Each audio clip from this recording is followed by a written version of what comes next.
আসসালামু আলাইকুম প্রিয় শিক্ষার্থীরা, তোমাদের সকলকেই আজকে একটি ভিন্ন ধর্মী ক্লাসে স্বাগত জানাচ্ছি। তোমাদের সকলেরই আর কি আসলে যে এটা কোনো নির্দিষ্ট ক্লাসের নির্দিষ্ট শ্রেণীর না, সকল শিক্ষার্থীর হোক কিংবা শিক্ষার্থী ছাড়াও অন্যান্য যারা আছে অন্যান্যদের সকলেরই কিন্তু একটা কমন সমস্যা আছে। সেটা হচ্ছে ভাইয়া free hand writing. Free hand writing ভাইয়া আমি সঠিকভাবে সেন্টেন্স গঠন করতে পারি না। শব্দ কোনটা ব্যবহার করলে আমার সেন্টেন্সটা আরো বেটার হবে, কোন স্ট্রাকচারে লিখলে আমি আরো বেটার সেন্টেন্স গঠন করতে পারবো এবং ওভারঅল আমার রিটেনের মধ্যে মার্কস ভালো আসবে। এই বিষয়ে তোমাদের ধারণা থাকে না এবং এই কারণেই দেখা যায় অনেক শিক্ষার্থী এই রিটেন পার্ট যেগুলো আছে সেই রিটেন পার্টের মধ্যে কিন্তু ভালো মার্কস পায় না। সো আজকের এই ক্লাসে মূলত এই ফ্রি হ্যান্ড রাইটিং নিয়ে আমি আলোচনা করার চেষ্টা করব। কোন অ্যাপ্রোচে এগোলে তোমার ফ্রি হ্যান্ড রাইটিংটা ইমপ্রুভ হবে, কি বিষয়গুলো একটু মাথায় রাখা উচিত, বেসিক লেভেল থেকে একদম অ্যাডভান্স লেভেল পর্যন্ত সবকিছুই দেখার চেষ্টা করব। তাহলে চলো দেরি না করে ক্লাসটা শুরু করে দেই আমরা। তো এই যে ফ্রি হ্যান্ড রাইটিংটা আছে, হ্যাঁ, ফ্রি হ্যান্ড রাইটিংটাকে আমি মনে করি তুমি কিছু দক্ষতা কিন্তু অর্জন করতে হবে এবং ওই দক্ষতাগুলোকে কাজে লাগাতে হবে। এবং একদম যদি বেসিক লেভেল থেকে যাই আমি, তো সবার আগে আমাদের কি আসে একটা সেন্টেন্স গঠন করার জন্য? ওয়ার্ড আসে না? সো আমরা সবার আগে কি করব? এইখান থেকে আমাদের যে ওয়ার্ড লেভেলে কোন বিষয়গুলা মাথায় রাখতে হবে সেগুলো দেখার চেষ্টা করব। দেখো, ওয়ার্ড লেভেলে ভালো করতে হলে তুমি এখানে কয়েকটা বিষয় মাথায় রাখতে পারো। আমি কয়েকটা পয়েন্ট আমি রেখেছি। আমি কোনো উদাহরণ কিংবা অন্য কোনো কিছু রাখিনি। যেহেতু ক্লাসটা ফ্রি হ্যান্ড রাইটিং এর, আমিও তোমাদেরকে দেখানোর চেষ্টা করব যে আসলে জাস্ট স্লাইডের মধ্যে লিখে রেখেছি সেটা দেখাচ্ছি না। আমি নিজে তোমাদেরকে চিন্তা করে দেখাচ্ছি আরকি। যাতে তোমার চিন্তার জগৎটা কিংবা থট প্রসেসটাও তেমন হতে পারে। যেমন ধরো, সবার আগে তুমি যে জিনিসটা করতে পারো, তোমার ওয়ার্ডগুলা কিন্তু কেয়ারফুলি হচ্ছে শনাক্ত করা বা কেয়ারফুলি ডিসাইড করা তুমি কোন ওয়ার্ডটা ব্যবহার করছো, হ্যাঁ? তো এই যে ওয়ার্ড শনাক্ত করার মধ্যে কেয়ারফুল হওয়া উচিত কেন? যেমন ধরো, তোমরা একটা বেসিক সেন্টেন্স কিভাবে লিখো? আমি যদি মনে করো আ একটা অ্যাসাইনমেন্ট করছি যেটা হচ্ছে গিয়ে এয়ার পলিউশনের উপরে। ঠিক আছে? বা ঢাকার এয়ার যেটা আছে, ঢাকার ব্যাড এয়ার এর উপরে আমরা কি করছি? একটা অ্যাসাইনমেন্ট করছি। তো তুমি মনে করো তুমি কাউকে বললা যে তুমি কি করছো? সেটা করার সময় তুমি কিভাবে লিখবা? যেমন ধরো I am doing, লিখতে পারি এরকম করে I am doing a a hard assignment। কঠিন যেহেতু তোমরা এরকম হার্ড ব্যবহার করো সাধারণত। Hard assignment on bad air quality in Dhaka to find solutions to it বা to this problem। ধরো আরেকটু বাড়াইলাম তোমাদের জন্য, to this problem। তো তোমাদের সকলেরই হয়তো এরকম করেই লিখতা কম বেশি, তাই না? এরকম করেই লিখতা। তো তুমি যখন এই যে এই লাইনটা লিখেছো সেখানে ওয়ার্ডগুলো একটু আরেকটু কিন্তু বেটার ওয়েতে সিলেক্ট করতে পারতা। কিরকম করে? দেখো, যখন তুমি অ্যাসাইনমেন্ট করো তখন কখনো সেটা কিন্তু ডুইং অ্যাসাইনমেন্ট হয় না। সেটা কিন্তু হয় কন্ডাক্টিং অ্যান অ্যাসাইনমেন্ট। তাহলে এটা কিন্তু কন্ডাক্ট দিয়ে তুমি কিন্তু রিপ্লেস করতে পারো। কন্ডাক্টিং অ্যান অ্যাসাইনমেন্ট, তাই না? অ্যাসাইনমেন্ট হার্ড হয় না সাধারণত, অ্যাসাইনমেন্ট হয় রিগোরাস, তাই না? তাহলে তুমি এই যে হার্ড শব্দটা আছে সেটাকে কিন্তু রিপ্লেস করতে পারো রিগোরাস দিয়ে। আমি লিখে দিলাম ধরো কথার কথা রিগোরাস। হুম, রিগোরাস এবং অ্যাসাইনমেন্ট দিলাম এরপরে। তাইলে I am conducting a rigorous assignment on bad air quality। তাহলে এই যে এয়ার কোয়ালিটি আছে, এয়ারটা হচ্ছে খারাপ এরকম বোঝাইতে আমি ব্যাড ব্যবহার করি। কিন্তু এয়ারের সাথে আসলে ব্যাড না বসিয়ে এটা কিন্তু ডিটারিওরেটিং বসাইলে আরেকটু বেটার হয়। যেটা আসলে খারাপ হচ্ছে, ওর্স হওয়া আরকি, হ্যাঁ? তাহলে আমি লিখলাম মনে করো ডিটারিওরেটিং, যেটা হচ্ছে দিন খারাপ হচ্ছে এমন air quality in Dhaka to find solutions. তাহলে এয়ার কোয়ালিটি কিংবা এয়ার পলিউশন এটা কি সোশ্যাল একটা ইস্যু না? সোসাইটাল একটা ইস্যু না? এনভায়রনমেন্টাল ইস্যু না? তাহলে এই যে সোসাইটাল কিংবা এনভায়রনমেন্টাল যে ইস্যুগুলো আছে সেগুলো কিন্তু আমরা সাধারণত সলিউশন সরাসরি বের করি না। আমরা পলিসি ফর্মুলেট করি এবং ওই পলিসির মাধ্যমে ওই ইস্যুটাকে সমাধান করার চেষ্টা করি, তাই না? তাহলে তুমি কিন্তু এখানে ফাইন্ড সলিউশন হবে না। মূলত তুমি কিন্তু এখানে লিখতে হবে ফর্মুলেট যে পলিসি আছে সেটা। তাহলে এখানে আমি লিখে দিলাম যে to formulate strategic যেহেতু সেগুলো স্ট্র্যাটেজি ফলো করে নেওয়া হয়, strategic policies policies to for this. এখন যেহেতু সলিউশনের পরে টু বসে তখন টু রাখছিলাম, কিন্তু পলিসিসের পরে সাধারণত আমাদের ফর বসবে, সেই কারণে আমরা এটাও চেঞ্জ করে কি করে ফেলবো, ফর দিয়ে দিব, ফর দিস প্রবলেম। এবং শেষে কি দেওয়া আছে, প্রবলেম দেওয়া আছে, মাথায় রাখবা যখনই কোনো সোসাইটির কিংবা এনভায়রনমেন্টাল রিলেটেড কোনো কিছু আসে সমস্যা, তখন কিন্তু প্রবলেম হয় না সাধারণত, সেটার জন্য ইস্যু ব্যবহার করা হয়। সো তুমি সেই কারণে এই যে প্রবলেম শব্দটা আছে এটাকে রিপ্লেস করলা কি দিয়ে, এটাকে রিপ্লেস করলা ইস্যু দিয়ে। এবার তোমার যে আগের সেন্টেন্সটা ছিল সেইখানে অনেকগুলো শব্দ আমি চেঞ্জ করে দিয়েছি, তাই না? সো আগের যে সেন্টেন্সটা ছিল হয়তো তোমরা সেভাবে করে লিখতা, বাট তোমার ওই সেন্টেন্সটাকে কিন্তু এইভাবে করে তুমি বেটার করতে পারো। তো শব্দ বাছাইয়ের ক্ষেত্রে একটু কি থাকা, একটু হচ্ছে কি কেয়ারফুল থাকা, তুমি কোন শব্দ লিখছো না লিখছো সেটা একটু ভালো করে বোঝা। কথা হলো এই যে শব্দগুলো আমি লিখবো, শব্দগুলো আমি যখন লিখবো এই শব্দগুলা কিভাবে বুঝবো যে আমার শব্দটা কি সঠিক হয়েছে নাকি ভুল হয়েছে, বা অন্য কোনো শব্দ আমাকে চুজ করলে ভালো হইতো। তো এটার জন্য সাধারণত আমি ডিকশনারিকে হচ্ছে গিয়ে সাজেস্ট করি। তুমি ডিকশনারি ফলো করলে, ডিকশনারিটা যদি ব্যবহার করো ভালোভাবে, তাহলে কিন্তু তোমার এই যে দক্ষতাটা আছে সেটা কিন্তু তুমি দেখতে পারবা কিংবা সেটা ইমপ্রুভ করতে পারবা। কেমন? তুমি যখন ডিকশনারিতে যাবা, তোমরা যখন হচ্ছে ডিকশনারি খুলবা, দেখবা সেখানের মধ্যে কোনো একটা ওয়ার্ড লিখে যদি ফোনেও সার্চ দাও, কিংবা তুমি যদি তোমার কাছে একদম হার্ড কপি থাকে ডিকশনারি, অক্সফোর্ড ডিকশনারিকে আমি সাজেস্ট করি, সেটা যদি থাকে সেখানে দেখবা ওয়ার্ডের পাশে কখনো কখনো এরকম করে ডাব্লিউ হচ্ছে কি দেওয়া থাকে, সাইন দেওয়া থাকে, কখনো কখনো এস সাইন দেওয়া থাকে, তাই না? তাহলে এই যে ডাব্লিউ এবং এস, এই যে সাইনগুলো আবার অনেক সময় দেখা যায় উভয়টাই দেওয়া থাকে কোনো শব্দের পাশে আর কি, উভয়টাই দেওয়া থাকে। তো ডাব্লিউ থাকলে সেটা মানে কি, এটা হলো রিটেনের জন্য। অর্থাৎ তুমি রিটেন যখন তুমি লিখবা, কোনো টপিক যখন তুমি লিখবা বা যে কোনো ধরনের রাইটিং তুমি কন্ডাক্ট করতে যাবা, তখন কিন্তু তোমাকে এই সাইনওয়ালা শব্দগুলো ব্যবহার করা ভালো। এবং যখন তুমি এই যে এসটা দেখবা সেটা মাথায় রাখবা, সেটা হচ্ছে মূলত স্পোকেনের জন্য, অর্থাৎ স্পিকিং এর মধ্যে তুমি এই শব্দটা ব্যবহার করলে ভালো। তো এইগুলা ফলো করলে কিন্তু তুমি ডিকশনারি থেকে সঠিক শব্দটা বাছাই করতে পারবা যে কোন শব্দটা তোমার ব্যবহার করা ভালো হবে, কোন শব্দটা ব্যবহার করা ভালো হবে না, তাই না? তো এইভাবে করে তুমি শব্দগুলা ব্যবহার করতে পারো। এখন কিন্তু আরেকটা বিষয় আছে। একটা বিষয় কি, যেমন ধরো তুমি এই জায়গার মধ্যে কি ব্যবহার করেছিলে, ব্যাড এয়ার ব্যবহার করেছিলে, তাই না? ব্যাড এয়ার সাধারণত হয় না, হয় হচ্ছে ডিটারিওরেটিং এয়ার। তাহলে একটা শব্দের সাথে আরেকটা শব্দের অনেক সময় কোলোকেশন মিলতে হয়, যে এই শব্দের সাথে এই শব্দটা ব্যবহার হয়। যেমন ধরো আমি বললাম হচ্ছে গিয়ে ডু আ ক্রাইম বা ডুইং আ ক্রাইম, যেটাই আমি বলি মনে করো ডু আ ক্রাইম।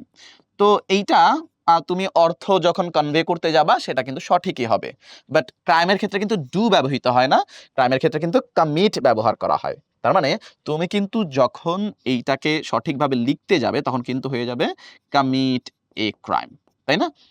আবার ধরো লিখলাম আমাদের এখানে অনেক বৃষ্টি পড়তেছে, তাই না? তাহলে আমি লিখলাম হচ্ছে কি স্ট্রং রেইন, লিখলাম কি স্ট্রং রেইন। হয়তো শুনতে তোমার কমিউনিকেশন ইজি হবে, বাট রেইনের সাথে কিন্তু স্ট্রং হয় না, রেইনের সাথে হয় হচ্ছে গিয়ে হেভি, তাইলে স্ট্রং এর জায়গায় হয়ে যাবে কি হেভি। আবার ধরো তুমি যখন আর্ন করো, টাকা উপার্জন করো না, তাহলে আর্ন মানি হয়, সাধারণত আর্ন মানি হয় না, মেক মানি হয়। তাহলে এখানের মধ্যে তুমি মানির সাথে মেক মানে কিন্তু ব্যবহার করতে হবে। তো শব্দ ব্যবহারের ক্ষেত্রে এই বিষয়গুলো একটু মাথায় রাখার চেষ্টা করবা, যাতে করে তোমার যেই শব্দটা তুমি ব্যবহার করছো সেই শব্দের সাথে কোন শব্দটা আসলে কোলোকেশন মিলে, কোন শব্দটা যায়, সেটা কিন্তু মনে রাখা খুবই জরুরি, যেটা আমরা এখানে 2 নম্বর পয়েন্টের মধ্যে আলোচনা করার চেষ্টা করেছি। তাহলে তোমার ওয়ার্ডগুলাকে একটু কেয়ারফুলি বাছাই করা, এবং ওয়ার্ডগুলাকে তুমি বাছাই করবা কিভাবে, কিংবা ওয়ার্ড তুমি ব্যবহার কিভাবে দেখবা, আমি বলেছি ডিকশনারি থেকে। ডিকশনারিতে তুমি কিন্তু প্রত্যেকটা শব্দের পাশে সাইন দেখবা, ডাব্লিউ কিংবা এস লেখা আছে, কোনো কোনো জায়গায় ডাব্লিউ এবং এস উভয়টাই লেখা আছে। তো এই যে ডাব্লিউ যেটা আছে সেটা তুমি রিটেনের জন্য সেই শব্দটা ব্যবহার করার চেষ্টা করতে পারো, কিংবা এস যেটা লেখা থাকবে সেই এস লেখা শব্দটা স্পিকিং এর ক্ষেত্রে ব্যবহার করতে পারো, যেটা হচ্ছে উভয়টাই দেওয়া থাকে, ডাব্লিউ এবং এস দুইটা কিন্তু তুমি রিটেন এবং স্পিকিং দুই জায়গায় কিন্তু ব্যবহার করতে পারবা, তাই না? ওকে। কথা হলো ভাই আমি ওয়ার্ড তো হচ্ছে গিয়ে পারি না। এত ওয়ার্ড, ডিকশনারি এত মোটা, এত ওয়ার্ড কিভাবে পড়বো, তাই না? সো আমি যখন দেখি স্টুডেন্টদের আসলে ভোকাবুলারি একটু আ তার দক্ষতা তেমন একটা নাই, সে দুর্বল, তখন আমি সাজেস্ট করি তুমি যে ক্লাসেই পড়ো না কেন সেই ক্লাসের যে টেক্সট বুক আছে তোমার ইংরেজি, সেই টেক্সট বুকটাকে তুমি ব্যবহার করো, ইউটিলাইজ করো। টেক্সট বুক দিয়ে শুরু করো। টেক্সট বুকের মধ্যে যে লেসনগুলো আছে সেই লেসনগুলো একদম প্রত্যেকটা শব্দ ধরে ধরে ধরে ধরে পড়ার চেষ্টা করো। প্রত্যেকটা শব্দ এমনভাবে পড়ার চেষ্টা করো সেই শব্দটার সিনোনিম কি, সেই শব্দটার অ্যান্টোনিম কি, সেই জিনিসগুলো একটু বোঝার চেষ্টা করবা। পাশাপাশি সিনোনিমগুলো যখন শিখবা তখন কিন্তু কোনটা কোন ক্ষেত্রে ব্যবহৃত হয় সেটা জানা। কেমন? ধরো এই উদাহরণটা একটু দেখাই। এই উদাহরণের মধ্যে আমি কি প্রবলেমের জায়গায় ইস্যু লিখেছিলাম না? মনে আছে? এই যে প্রবলেমের জায়গায় ইস্যু। তাহলে তুমি যখন সিনোনিমটা শিখছো তখন কনটেক্সটটা জানা। হুম? যখন আমরা কোনো সোসাইটাল, সোশ্যাল কিংবা হচ্ছে গিয়ে এনভায়রনমেন্টাল কোনো আ একটা বিষয় নিয়ে আলোচনা করি যেটা আসলে সমস্যা, তখন সেটা কিন্তু প্রবলেম হয় না, ইস্যু হয়, তাই না? সো এইটা একটু জানা। জব এবং অকুপেশন এর মধ্যে পার্থক্য কি? জব হচ্ছে গিয়ে যেটা তুমি মূলত টাকা আর্ন করার জন্য, উপার্জন করার জন্য, মেক মানি করার জন্য যখন তুমি যেটা করো সেটা হচ্ছে গিয়ে তোমার কি জব হয়। বাট অকুপেশন কখন হয়? অকুপেশন হয় যখন তুমি আসলে ফরমাল কোনো জায়গায় তোমার যে জীবিকা আছে, তোমার পেশা আছে সেটা লিখছো। তখন তো ফর্মের মধ্যে দেখবা জব লিখে না, সেখানে লিখে অকুপেশন, তাই না? সো শব্দগুলোর মধ্যে পার্থক্যগুলা জানা। সিনোনিমাস শব্দ, বাট পার্থক্য জানলে তুমি কিন্তু সেটা ব্যবহার করতে পারো, তাই না? সিনোনিমগুলা শিখলা, সিনোনিমগুলার কোনটা কোন অর্থে ব্যবহৃত হয় সেটা শিখলা, সেগুলোকে ব্যবহার করলা কিসের ভিত্তিতে? ডব্লিউ এবং এস এর ভিত্তিতে। ডব্লিউ থাকলে সেটা রিটেনে ব্যবহার করলা, এস থাকলে সেটা স্পিকিং এ ব্যবহার করলা, তাই না? এই জিনিসগুলো মাথায় রাখলা এবং কোলোকেশনটা মাথায় রাখলা যে কোন শব্দের সাথে কোনটা যায়। এটা যদি মাথায় রাখতে পারো, আশা করা যায় তোমার হচ্ছে গিয়ে লেখার যে মানটা আছে আরো বৃদ্ধি পাবে। হ্যাঁ? ওকে। অ্যান্ড দেন এরপরে দেখো এখানে ৩ নাম্বার যেটা আমি রেখেছি সেটা হচ্ছে গিয়ে বিকাম মোর ফ্লেক্সিবল। ফ্লেক্সিবল কিরকম? আমরা সাধারণত যখন একটা বাক্য লিখি, ধরো মনে করো আমি ২ জন আর ২ জন ব্যক্তির কথা লিখছি যে ২ জন ব্যক্তি আসলে কি তাদের মতামত আসলে ভিন্ন, ভিন্ন। তাদের মতামত কি? উম ভিন্ন, ভিন্ন। এখন ধরো মনে করো আমি সেন্টেন্সটা কিভাবে লিখবো তাহলে? ধরো আমার ২ জনের নাম হচ্ছে বব এবং অ্যালেক্স। তাদের কথাই লিখলাম। লিখলাম হচ্ছে গিয়ে Bob and Alex are different, এই যে লিখলাম ডিফারেন্ট ইন দেয়ার অপিনিয়নস। তাদের অপিনিয়নের মধ্যে তারা ভিন্ন, ভিন্ন মতামত রাখে, তাই না? তো এই জায়গার মধ্যে তুমি যদি এই যে ডিফারেন্ট শব্দটা দেখো, ডিফারেন্ট শব্দটা মূলত বব এবং অ্যালেক্সের অবস্থা বুঝাচ্ছে, সেই কারণে এইটা হলো অ্যাডজেক্টিভ, তাই না? এটা হলো অ্যাডজেক্টিভ। এখন তুমি ফ্লেক্সিবল হয়ে কি করলা যে এটা অ্যাডজেক্টিভ না, আমি এটাকে ভার্ব হিসেবে ব্যবহার করলে ভার্বটা একটু অ্যাকশন ভার্ব হয়ে যাবে যেটা আসলে সেন্টেন্সটাকে আরেকটু সৌন্দর্য বাড়াবে।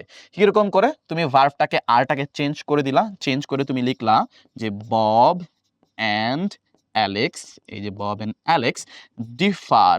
দেখো তুমি ভার্বটা সরাই দিলা ডিফার ইন দেয়ার অপিনিয়ন্স, তাই না?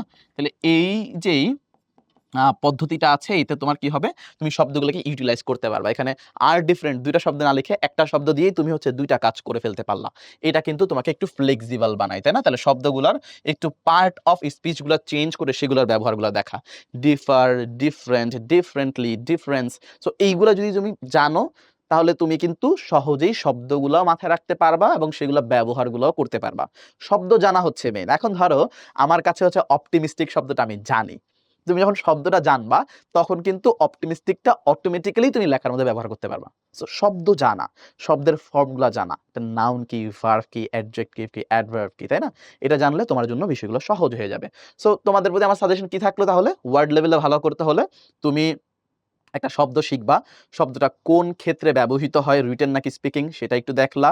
সেটার সিনোনিমটা মাথায় রাখলা। সিনোনিমগুলোর মধ্যে পারস্পরিক কি পার্থক্য আছে সেইটা দেখলা এবং সেইটা তুমি যখন ব্যবহার করছো, কোন অর্থে ব্যবহার করছো, কোলোকেশনটা ঠিক আছে কিনা সেটা দেখলা। শব্দটার ডেরিভেটিভ যেটা অন্য পার্ট অফ স্পিচ কিভাবে ব্যবহার করতে হয় সেটা জানলা। এটা তোমার ভোকাবুলারি বা ওয়ার্ড লেভেলের যে দক্ষতাটা আছে অনেক বেশি এনরিচ হবে এবং সেটার জন্য আমি সাজেস্ট করি অক্সফোর্ড ডিকশনারি যেকোনো লেভেলের জন্য ভালো। বাট যেহেতু অক্সফোর্ড ডিকশনারি আমরা পড়ে হয়তো সবাই শেষ করতে পারবো না, সেই কারণে তুমি যেই লেভেলে আছো, যে ক্লাসে আছো সেই লেভেলের বা সেই ক্লাসের তুমি কিন্তু তোমার টেক্সট বুকটা দিয়ে শুরু করতে পারো, সেই শব্দগুলা ভালো করে দেখতে পারো। এখানে আরেকটা উদাহরণ আমি তোমাকে দেখাই। তো সিনোনিম গুলার কথা বলছিলাম যে সিনোনিম কেমনে ব্যবহার করবা সেটা একটু দেখানোর কথা আমি বলছিলাম। ধরো আমি একটা শব্দ বললাম সেটা হলো ফ্যাসিনেটিং, হ্যাঁ? তো ফ্যাসিনেটিং শব্দটা আছে সেটা আমি বারবার করে ব্যবহার করছি। ধরো আমি লিখলাম এখানের মধ্যে এই ভার্বটা আগে লিখলাম ফ্যাসিনেটিং, ঠিক আছে? তো এইটাকে যখন আমি ব্যবহার করছি একটা প্যারাগ্রাফের মধ্যে ২-৩টা সেন্টেন্স আছে সেখানে আমি কিভাবে ব্যবহার করব? লিখলাম হচ্ছে গিয়ে sunrise the sunrise is fascinating, is always fascinating, অলওয়েজটা ব্যবহার করি যাতে একটু টেন্সের দিক থেকে ভালো মনে হয়। Always fascinating. এরপর ধরো আমি একই ধরনের সেন্টেন্স আরেকটা লিখলাম, the rising sun, the rising sun, the rising sun never fails to fascinate the viewer, ঠিক আছে, কথার কথা। তো এখানে জাস্ট আমি অন্য কিছু দেখাবো না, আপাতত জাস্ট ইয়াটাই দেখাবো যে আমি যখন সিনোনিম ব্যবহার করছি তখন কিভাবে ব্যবহার করতে পারি। দেখো এই জায়গার মধ্যে ফ্যাসিনেটিং এই শব্দটা একটা আছে, আবার ফ্যাসিনেট, আবার এখানে আরো একটা শব্দ আছে। ধরো আমি ফ্যাসিনেটের যদি সিনোনিম আমি দেখি তাহলে এখানের মধ্যে কিন্তু দুইটা সিনোনিম খুব বেশি ব্যবহৃত হয়, সেটা আমরা একটু দেখতে পারি কোন কোন সিনোনিমটা ব্যবহৃত হয়। যেমন আমরা দেখতে পারি হচ্ছে কি মেসমেরাইজ ব্যবহৃত হয়, এই যে মেসমেরাইজ ব্যবহৃত হয়, অথবা দেখা যায় ক্যাপটিভেট ব্যবহৃত হয়। সো এই যে সিনোনিমগুলো যখন জানবা তোমার কাছে অপশন অনেক চলে আসবে, যাতে তুমি অপশনগুলো কাজে লাগাতে পারবা। তো তুমি এই যে ফ্যাসিনেটিং এর জায়গায় মনে করো মেসমেরাইজিং দিলা, তাই না? তাহলে এখানে ফ্যাসিনেট থাকতে পারলো, অথবা এখানে ফ্যাসিনেটিং রাখলা, এই জায়গার মধ্যে ক্যাপটিভেট অথবা এই জায়গার মধ্যে মেসমেরাইজ ব্যবহার করলা। সিনোনিমাস শব্দগুলো ব্যবহার করলে তোমার শব্দের যে ডাইভার্সিটি আছে সেটা কিন্তু নিশ্চিত হবে, এবং একই শব্দ বারবার যে পড়ার কারণে একটা বোর্ডম চলে আসে সেটা কিন্তু আর হবে না, তাই না? সো এই হলো ওয়ার্ড লেভেলে তুমি যেগুলো করতে পারো, যেগুলো আসলে তোমাকে ওয়ার্ড লেভেলে অনেক বেশি আসলে সহায়তা করবে। এবং মাঝে মাঝে দেখা যায় আমি হচ্ছে গিয়ে শব্দ জানি, শব্দ পারি, কিন্তু সেন্টেন্সে ব্যবহার করতে পারি না। তখন তাদের জন্য কি, তুমি এগুলো সবগুলা করছো, তোমার দক্ষতাটা অর্জন হয়েছে, তুমি যে কোনো কিছু লিখছো, লেখার পরে একটু এডিট করো বা চেক করো। এটা কিন্তু পরীক্ষার হলে করলে একটু কাটাছেঁড়া বেশি হয়। সো বাসায় প্র্যাকটিস করার জন্য মেইনলি এটা, তুমি যেই প্যারাগ্রাফ বা যেটাই লিখো না কেন সেখানের মধ্যে একটু শব্দগুলো একটু মার্ক করে ফেলা, তুমি একই শব্দ বারবার ব্যবহার করছো কিনা, বা তুমি যেখানে কোলোকেশন আছে পাশাপাশি দুটো শব্দ বসছে সেগুলোকে যাচ্ছে কিনা একটা আরেকটার সাথে, সেটা একটু খেয়াল করা। ফর্মাল ওয়ার্ড ব্যবহার করছো নাকি ইনফর্মাল ওয়ার্ড ব্যবহার করছো, রিটেন এটা ব্যবহার করছো নাকি স্পিকিং এটা ব্যবহার করছো, সেটা একটু মার্ক করে ফেলা। মার্ক করে তুমি একবার জাস্ট চেক করে ফেলা, যদি সেখানের মধ্যে কোনো শব্দ চেঞ্জ করতে হয় তাহলে সেটাকে একটু চেঞ্জ করে ফেলা। এতে করে তুমি প্রথমে যেটা লিখেছো সেটার মান কিন্তু অনেক বেশি বৃদ্ধি পাবে, এবং তুমি অভ্যস্ত হবা নতুন শব্দটা ব্যবহার করার মাঝে। বুঝতে পারছি? সো এই যে লাস্টের স্টেপটা আছে এটা সাধারণত এক্সাম হলে গেলে একটু কাটাছেঁড়া হয়ে যাবে, এক্সাম হলে নয়, বাসায় প্র্যাকটিস করতে পারো, যাতে করে তোমার এই যে ৩টা দক্ষতা তুমি অর্জন করলা, এই ৩টা দক্ষতা তুমি পরীক্ষার হলে ব্যবহার করতে পারো স্মুথলি, কোনো কাটাছেঁড়া ছাড়া। আই গেস আমি বুঝাতে পেরেছি। সো ওয়ার্ড লেভেলে তুমি কিন্তু এইভাবে করে তুমি ইমপ্রুভ করতে পারো। কথা হচ্ছে ভাই ওয়ার্ড লেভেল যখন আপনি দেখাইছেন, এখানে কিন্তু সেন্টেন্স লিখে দেখাইছেন। সেন্টেন্সগুলা লিখে দেন আপনি ওয়ার্ডটাকে কিভাবে ইমপ্রুভ করা যায় সেটাকে দেখাইছেন। সেন্টেন্সই তো গঠন করতে পারি না। কিভাবে করব, তাই না? তাহলে সেন্টেন্স লেভেলেও দক্ষতা অর্জন করার জন্য আমি তোমাদেরকে এখানে সেন্টেন্স লেভেলেরও একটা স্ট্রাকচার রেখেছি। মনে করো তুমি কিচ্ছু পারো না, সেন্টেন্স বানাইতেই পারো না।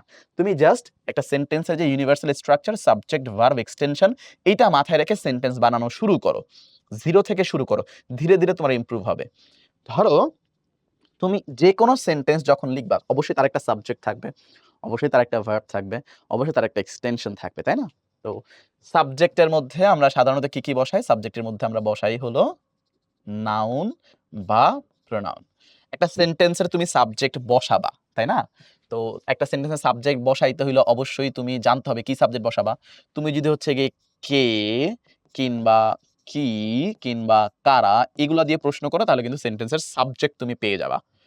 ভার্ব তো ক্রিয়া, যে কাজটা আছে সেই কাজটা তুমি যে শব্দ দিয়ে বুঝাইতে চাও সেই শব্দটা বসাই দিলেই হয়ে যাচ্ছে। এক্সটেনশনে একটু সমস্যা আছে, এখানে একটু কমপ্লেক্সিটি আছে, যে দেখতে পাই আমরা এক্সটেনশনে ৩টা জিনিস বসে। এক্সটেনশনে বসতে পারে অবজেক্ট, এই যে অবজেক্ট বসতে পারে। এক্সটেনশনের মধ্যে আমরা দেখতে পাই হলো কমপ্লিমেন্ট বসতে পারে। কমপ্লিমেন্ট কিন্তু আই দিয়ে না, এটা হচ্ছে গিয়ে ই দিয়ে, কমপ্লিমেন্ট বসতে পারে। অ্যান্ড এক্সটেনশনের মধ্যে আমরা দেখতে পাই এই জায়গার মধ্যে আমরা বসাইতে পারি অ্যাডজাঙ্ক্ট, যেটা মূলত অ্যাডভার্ব যেটা আছে পার্ট অফ স্পিচ সেটা হয়ে থাকে। অবজেক্টের যদি আমি খেয়াল করি, অবজেক্টের মধ্যে আমরা ব্যবহার করি নাউন অথবা প্রোনাউন। কমপ্লিমেন্টের মধ্যে আমরা ৩টা জিনিস ব্যবহার করি নাউন, প্রোনাউন, অ্যাডজেক্টিভ। অ্যাডজেক্টিভ যেহেতু এক্সটেনশনে মূলত কমপ্লিমেন্ট হিসেবে বসে, সেটা জাস্ট একটু মাথায় রাখলে কমপ্লিমেন্টের ব্যবহারটা দেখলে তোমার জন্য ইজি হয়ে যাবে। নাউন প্রোনাউন ব্যবহার তুমি কিন্তু অবজেক্টের হিসাব থেকে করতে পারবা। আর অ্যাডজাঙ্ক্টের মধ্যে আমরা কোন পার্ট অফ স্পিচ বসাই? সাধারণত আমরা অ্যাডভার্ব বসাই। তো এখানে কিন্তু এমন না যে শুধু শব্দই বসাইতে হবে, তুমি কিন্তু চাইলে ফ্রেজ অথবা ক্লজও বসাইতে পারো, যে কোনো কিছু বসাইতে পারো, তাই না? তো ফ্রেজ বসাও, ক্লজ বসাও, ওয়ার্ড বসাও, যাও বসাও না কেন, কিন্তু এইটার মধ্যেই থাকবে। মানে অ্যাডভার্বের জায়গায় অ্যাডভার্ব ফ্রেজ অথবা অ্যাডভার্ব ক্লজই বসাবা, সেখানে কিন্তু অ্যাডভার্বের জায়গায় নাউন ফ্রেজ, নাউন ক্লজ বসানো যাবে না। সেম অ্যাডজেক্টিভের জায়গায় অ্যাডজেক্টিভ ফ্রেজ, অ্যাডজেক্টিভ ক্লজই বসাবা। যখন তুমি অবজেক্ট বসাবা সেই জায়গার মধ্যে নাউন ফ্রেজ, নাউন ক্লজই বসাবা। প্রোনাউন বসানোর ক্ষেত্রে তো ফ্রেজ অথবা ক্লজ বসানো যাবে না, কারণ প্রোনাউনের ফ্রেজ অথবা ক্লজ নেই। ভার্বটা তো ক্রিয়াকে বোঝাবে। অবজেক্ট কিভাবে খুঁজে পাবা তুমি? অবজেক্ট খুঁজে পাওয়ার জন্য তোমাকে প্রশ্ন করতে হবে আগের মতো করে, এই যে কি বা কাকে দিয়ে, কি বা কাকে দিয়ে প্রশ্ন করে তুমি হচ্ছে অবজেক্ট খুঁজে পাবা। নিজেকে প্রশ্ন করবা, উত্তর তোমার ভেতর থেকে আসবে। কমপ্লিমেন্ট যখন আসবা, কমপ্লিমেন্টের ক্ষেত্রে সাধারণত কি দিয়েও প্রশ্ন করা হয়, আর অ্যাডজেক্টিভের ক্ষেত্রে মেইনলি হচ্ছে কেমন দিয়ে প্রশ্ন করা হয় আর কি, অ্যাডজেক্টিভের ক্ষেত্রে। অ্যাডভার্বের ক্ষেত্রে কি কি দিয়ে প্রশ্ন করতে হয়? দেখো, যদি আমি অ্যাডভার্বেরটা বলে দেই, তাহলে এটা হইতে পারে কখন, এটা দিয়ে টাইম পাওয়া যায়, তাই না? তাহলে এটা হইতে পারে কি, কখন হতে পারে। তুমি যদি কখন দিয়ে প্রশ্ন করো তাহলে হচ্ছে অ্যাডভার্ব আসবে। তারপরে কিভাবে, কখন, কিভাবে, কিংবা হচ্ছে গিয়ে কেন, তারপর হচ্ছে গিয়ে কোথায়, কোথায়, তারপরে কতটুকু, কতটুকু, কিংবা কতবার, কতবার। এগুলো দিয়ে প্রশ্ন করলে তুমি সাধারণত এই অ্যাডভার্ব কিংবা অ্যাডজাঙ্কটা পাবা। তাহলে সেন্টেন্স যখন তুমি লিখবা, প্রশ্ন করো। প্রশ্ন যত করবা তত তোমার মধ্যে উত্তর আসবে, এবং ওই উত্তরগুলোর মাধ্যমে কিন্তু তুমি কি করতে পারবা? তোমার সেন্টেন্সগুলো সঠিকভাবে গঠন করতে পারবা।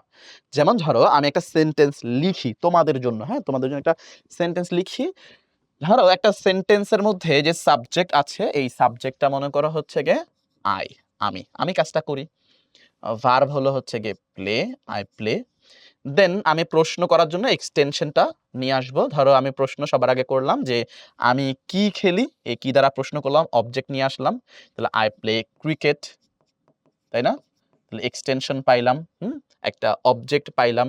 দেন আমি মনে হচ্ছে গিয়ে এখানের মধ্যে কেমন, আবার এখানে আছে কখন, কিভাবে, কেন, কোথায়, কতটুকু, কতবার।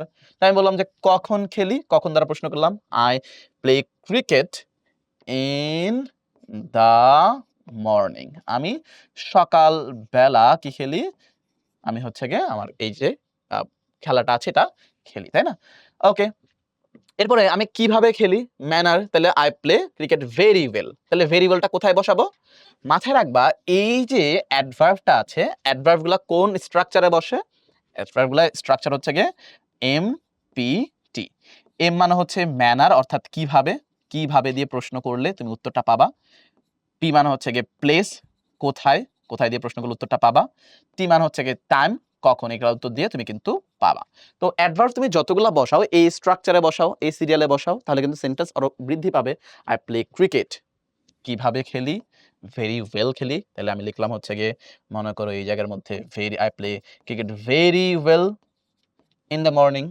কখন খেলি? ইন দ্য মর্নিং, তাই না? তার আগে কোথায় খেলি? আমি খেলি হচ্ছে গিয়ে ইন দ্য ফিল্ড, তাই না? I play cricket very well in the field in the morning. তাহলে কোথায় দ্বারা লিখলাম হচ্ছে গিয়ে ইন দ্য ফিল্ড, তাই না?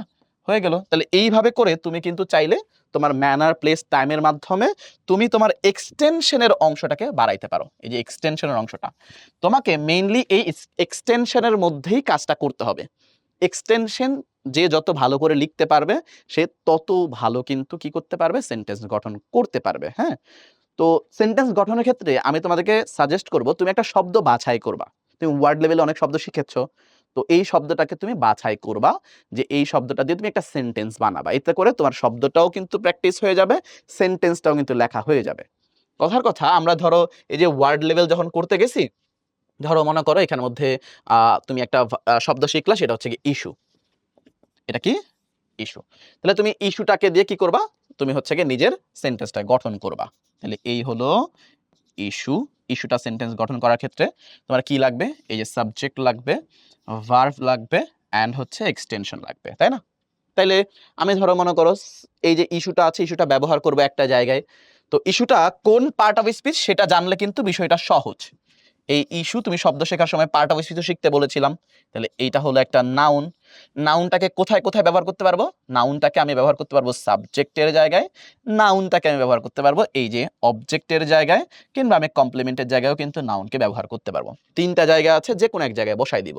ধরো কথার কথা আমি কি করলাম, এক্সটেনশনের মধ্যে গিয়ে ইস্যুটাকে ব্যবহার করলাম। তো আমি লিখলাম হচ্ছে গিয়ে ইস্যু এই জায়গায়। তাহলে ইস্যু, ইস্যু কিটা আসলে ইস্যু, কি ইস্যু? তাহলে এই যে কি ইস্যু, কি দ্বারা প্রশ্ন করলে আমি সাবজেক্ট পাইলাম। তাহলে এয়ার পলিউশন একটা ইস্যু হইতে পারে না? তাহলে লিখলাম আমি এয়ার পলিউশন। এয়ার পলিউশন এটা হলো সাবজেক্ট, তাই না? আমি দেখলাম হচ্ছে গিয়ে এটার পরে ভার্ব দিলাম, এয়ার পলিউশন হয়েছে এখন, তাই না? এয়ার পলিউশন তাহলে হইতে পারে হচ্ছে গিয়ে হ্যাজ বিকাম, হয়েছে। এটা যেহেতু ভার্ব, আমি ভার্বটা বসাইলাম। তারপরে এরপরে লিখলাম যে ইস্যু, কেমন ইস্যু হয়েছে? দেখো এই যে কেমন দ্বারা প্রশ্ন করলে আমি অ্যাডজেক্টিভ পাই। তাহলে কেমন ইস্যু হয়েছে? অ্যান অ্যালার্মিং ইস্যু, একটা অ্যালার্মিং ইস্যু কিন্তু এই এয়ার পলিউশন হয়েছে, তাই না? তুমি প্রশ্ন করলে ধীরে ধীরে ধীরে ধীরে তুমি কিন্তু যে কোনো শব্দ দিয়ে নিজের সেন্টেন্সগুলো গঠন করতে পারবা। ধরো আমি একটা শব্দ লিখলাম কথার কথা, আমি লিখলাম ধরো ফার্ভেন্টলি, তুমি নতুন করে শব্দটা শিখলা কথার কথা, এই যে ফার্ভেন্টলি। তো ফার্ভেন্টলিটা কোন পার্ট অফ স্পিচ? তুমি জানলা যে ফার্ভেন্টলিটা হলো একটা অ্যাডভার্ব। এটা হলো একটা কি? অ্যাডভার্ব। তো তুমি অ্যাডভার্ব জানো, তো অ্যাডভার্ব বসানোর ক্ষেত্রে কোথায় বসাইতে হয়? সাবজেক্টে, ভার্বে নাকি এক্সটেনশনে? অবশ্যই এক্সটেনশনে ব্যবহার করতে হয়। তাহলে তুমি কি করলা, এই এক্সটেনশনের মধ্যেই লিখে দিলা ফার্ভেন্টলি। ফার্ভেন্টলি, তো ফার্ভেন্টলি কে করে? কোনো মানুষ অবশ্যই হবে, কোনো কাজ হয়তো কোনো মানুষ কি করে? ফার্ভেন্টলি। ফার্ভেন্টলি হচ্ছে উদ্দীপনা সহকারে, অর্থটা বলে দিলাম। তো উদ্দীপনা সহকারে কেউ একজন করা হয়তো, ধরো আমি লিখলাম আবির। তাহলে আবির, আবির উদ্দীপনা সহকারে কি করে? কাজ করে। লিখলাম হচ্ছে আবির ওয়ার্কস ফার্ভেন্টলি। কিভাবে করে? ফার্ভেন্টলি করে। তাহলে এই যে ম্যানারটা তুমি পাইলা। তুমি এবার প্লেসটা নিয়ে আসতে পারো চাইলে সেন্টেন্সটা বাড়ানোর জন্য। আবির উদ্দীপনা সহকারে কাজ করে। কোথায় কাজ করে? In his office. এই যে তার অফিসের মধ্যে সে কি করে? উদ্দীপনা সহকারে কাজ করে। ডান। তুমি কিন্তু এই ফার্ভেন্টলি শব্দটা শিখেছো, এটা পার্ট অফ স্পিচ তুমি জানো, এবং এই পার্ট অফ স্পিচ ব্যবহার করে তুমি একটা সেন্টেন্স গঠন করলা। শব্দটা তোমার শেখা হইলো, পার্ট অফ স্পিচ তোমার শেখা হইলো, সেন্টেন্সটা তোমার গঠন করা হইলো। তাইলে ২ লেভেলের, ওয়ার্ড লেভেলেরও হইলো এবং হচ্ছে গিয়ে তুমি পাশাপাশি সেন্টেন্স লেভেলেও শিখতে পারলা। এবং তুমি যদি আরেকটু এটাকে ইমপ্রুভ করতে চাও যে ভাই আরো হচ্ছে গিয়ে আমি নিজেকে ইমপ্রুভ করব, তাহলে এটা সিনোনিম শিখে ফেলো।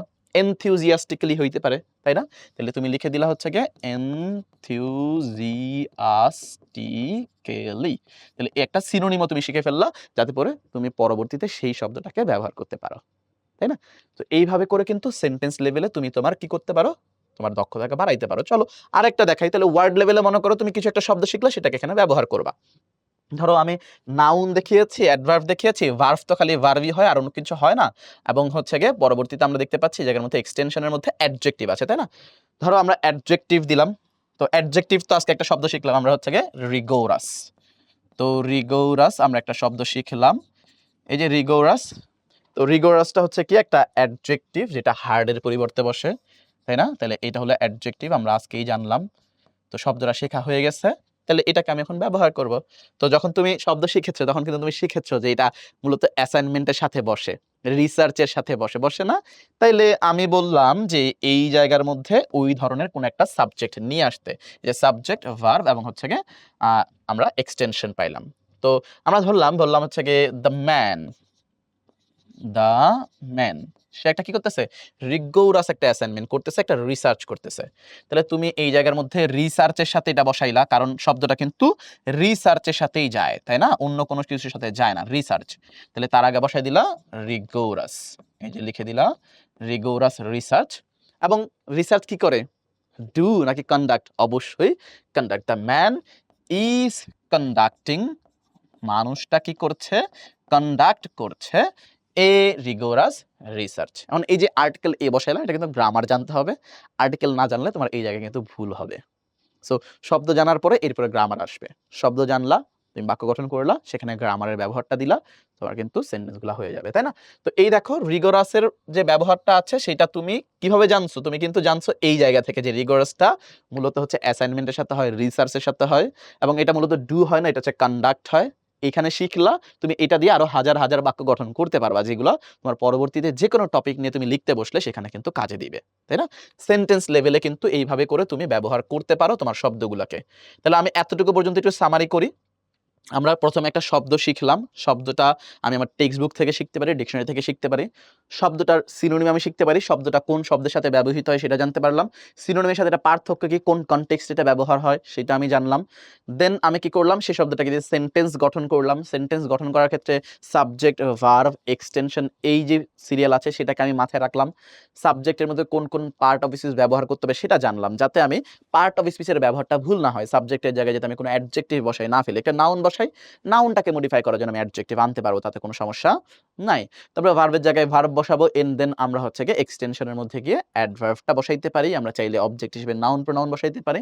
আমরা চাইলে কিন্তু আমাদের যেই কমপ্লিমেন্ট আছে সেখানে কিন্তু নাউন প্রোনাউন অ্যাডজেক্টিভ বসাইতে পারে। এবং আমরা বলেছি কিন্তু যে তোমার সাবজেক্ট যেখানে একটা সিঙ্গুলার আছে, হ্যাঁ, একটা সিঙ্গুলার ওয়ার্ড আছে, ওয়ার্ডের জায়গায় তুমি কিন্তু ফ্রেজ বসাইতে পারো, তুমি চাইলে ক্লজও বসাইতে পারো। যেমন ধরো আমি এখানে ফ্রেজ বসাই দেখাইছি যে দ্য ম্যান, দ্য ম্যানটা কিন্তু একটা ওয়ার্ড না, একাধিক ওয়ার্ড, তাহলে এটা হয়ে গেল একটা ফ্রেজ, তাই না?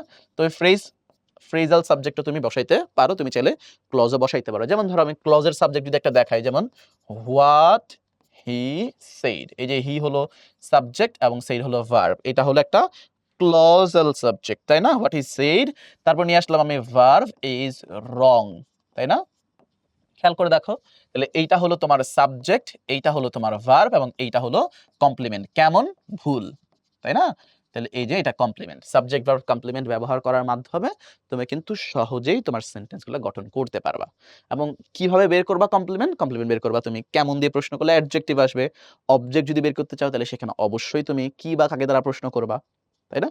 ফ্রিলি তুমি এভাবে করে সাবজেক্ট এবং ভার্ব এবং এক্সটেনশন ব্যবহার করে সেন্টেন্স গঠন করতে পারো। এটা আসলে প্র্যাকটিসের বিষয়, যত বেশি প্র্যাকটিস করবা তত ভালো তুমি সেন্টেন্স গঠন করতে পারবা। শুরুতে প্রথম দিনই হয়তো তোমার ওই যে আপ টু দ্য মার্ক তোমার সেন্টেন্স হবে না, বাট কয়েকদিন লিখতে লিখতে তুমি নিজেই এটা অ্যানালাইসিস করতে পারবা যে তোমারটা আসলে কতটুকু আপ টু দ্য মার্ক হচ্ছে, কোথায় তোমার ইমপ্রুভমেন্ট দরকার। বাট শুরুটা করতে হবে, হ্যাঁ?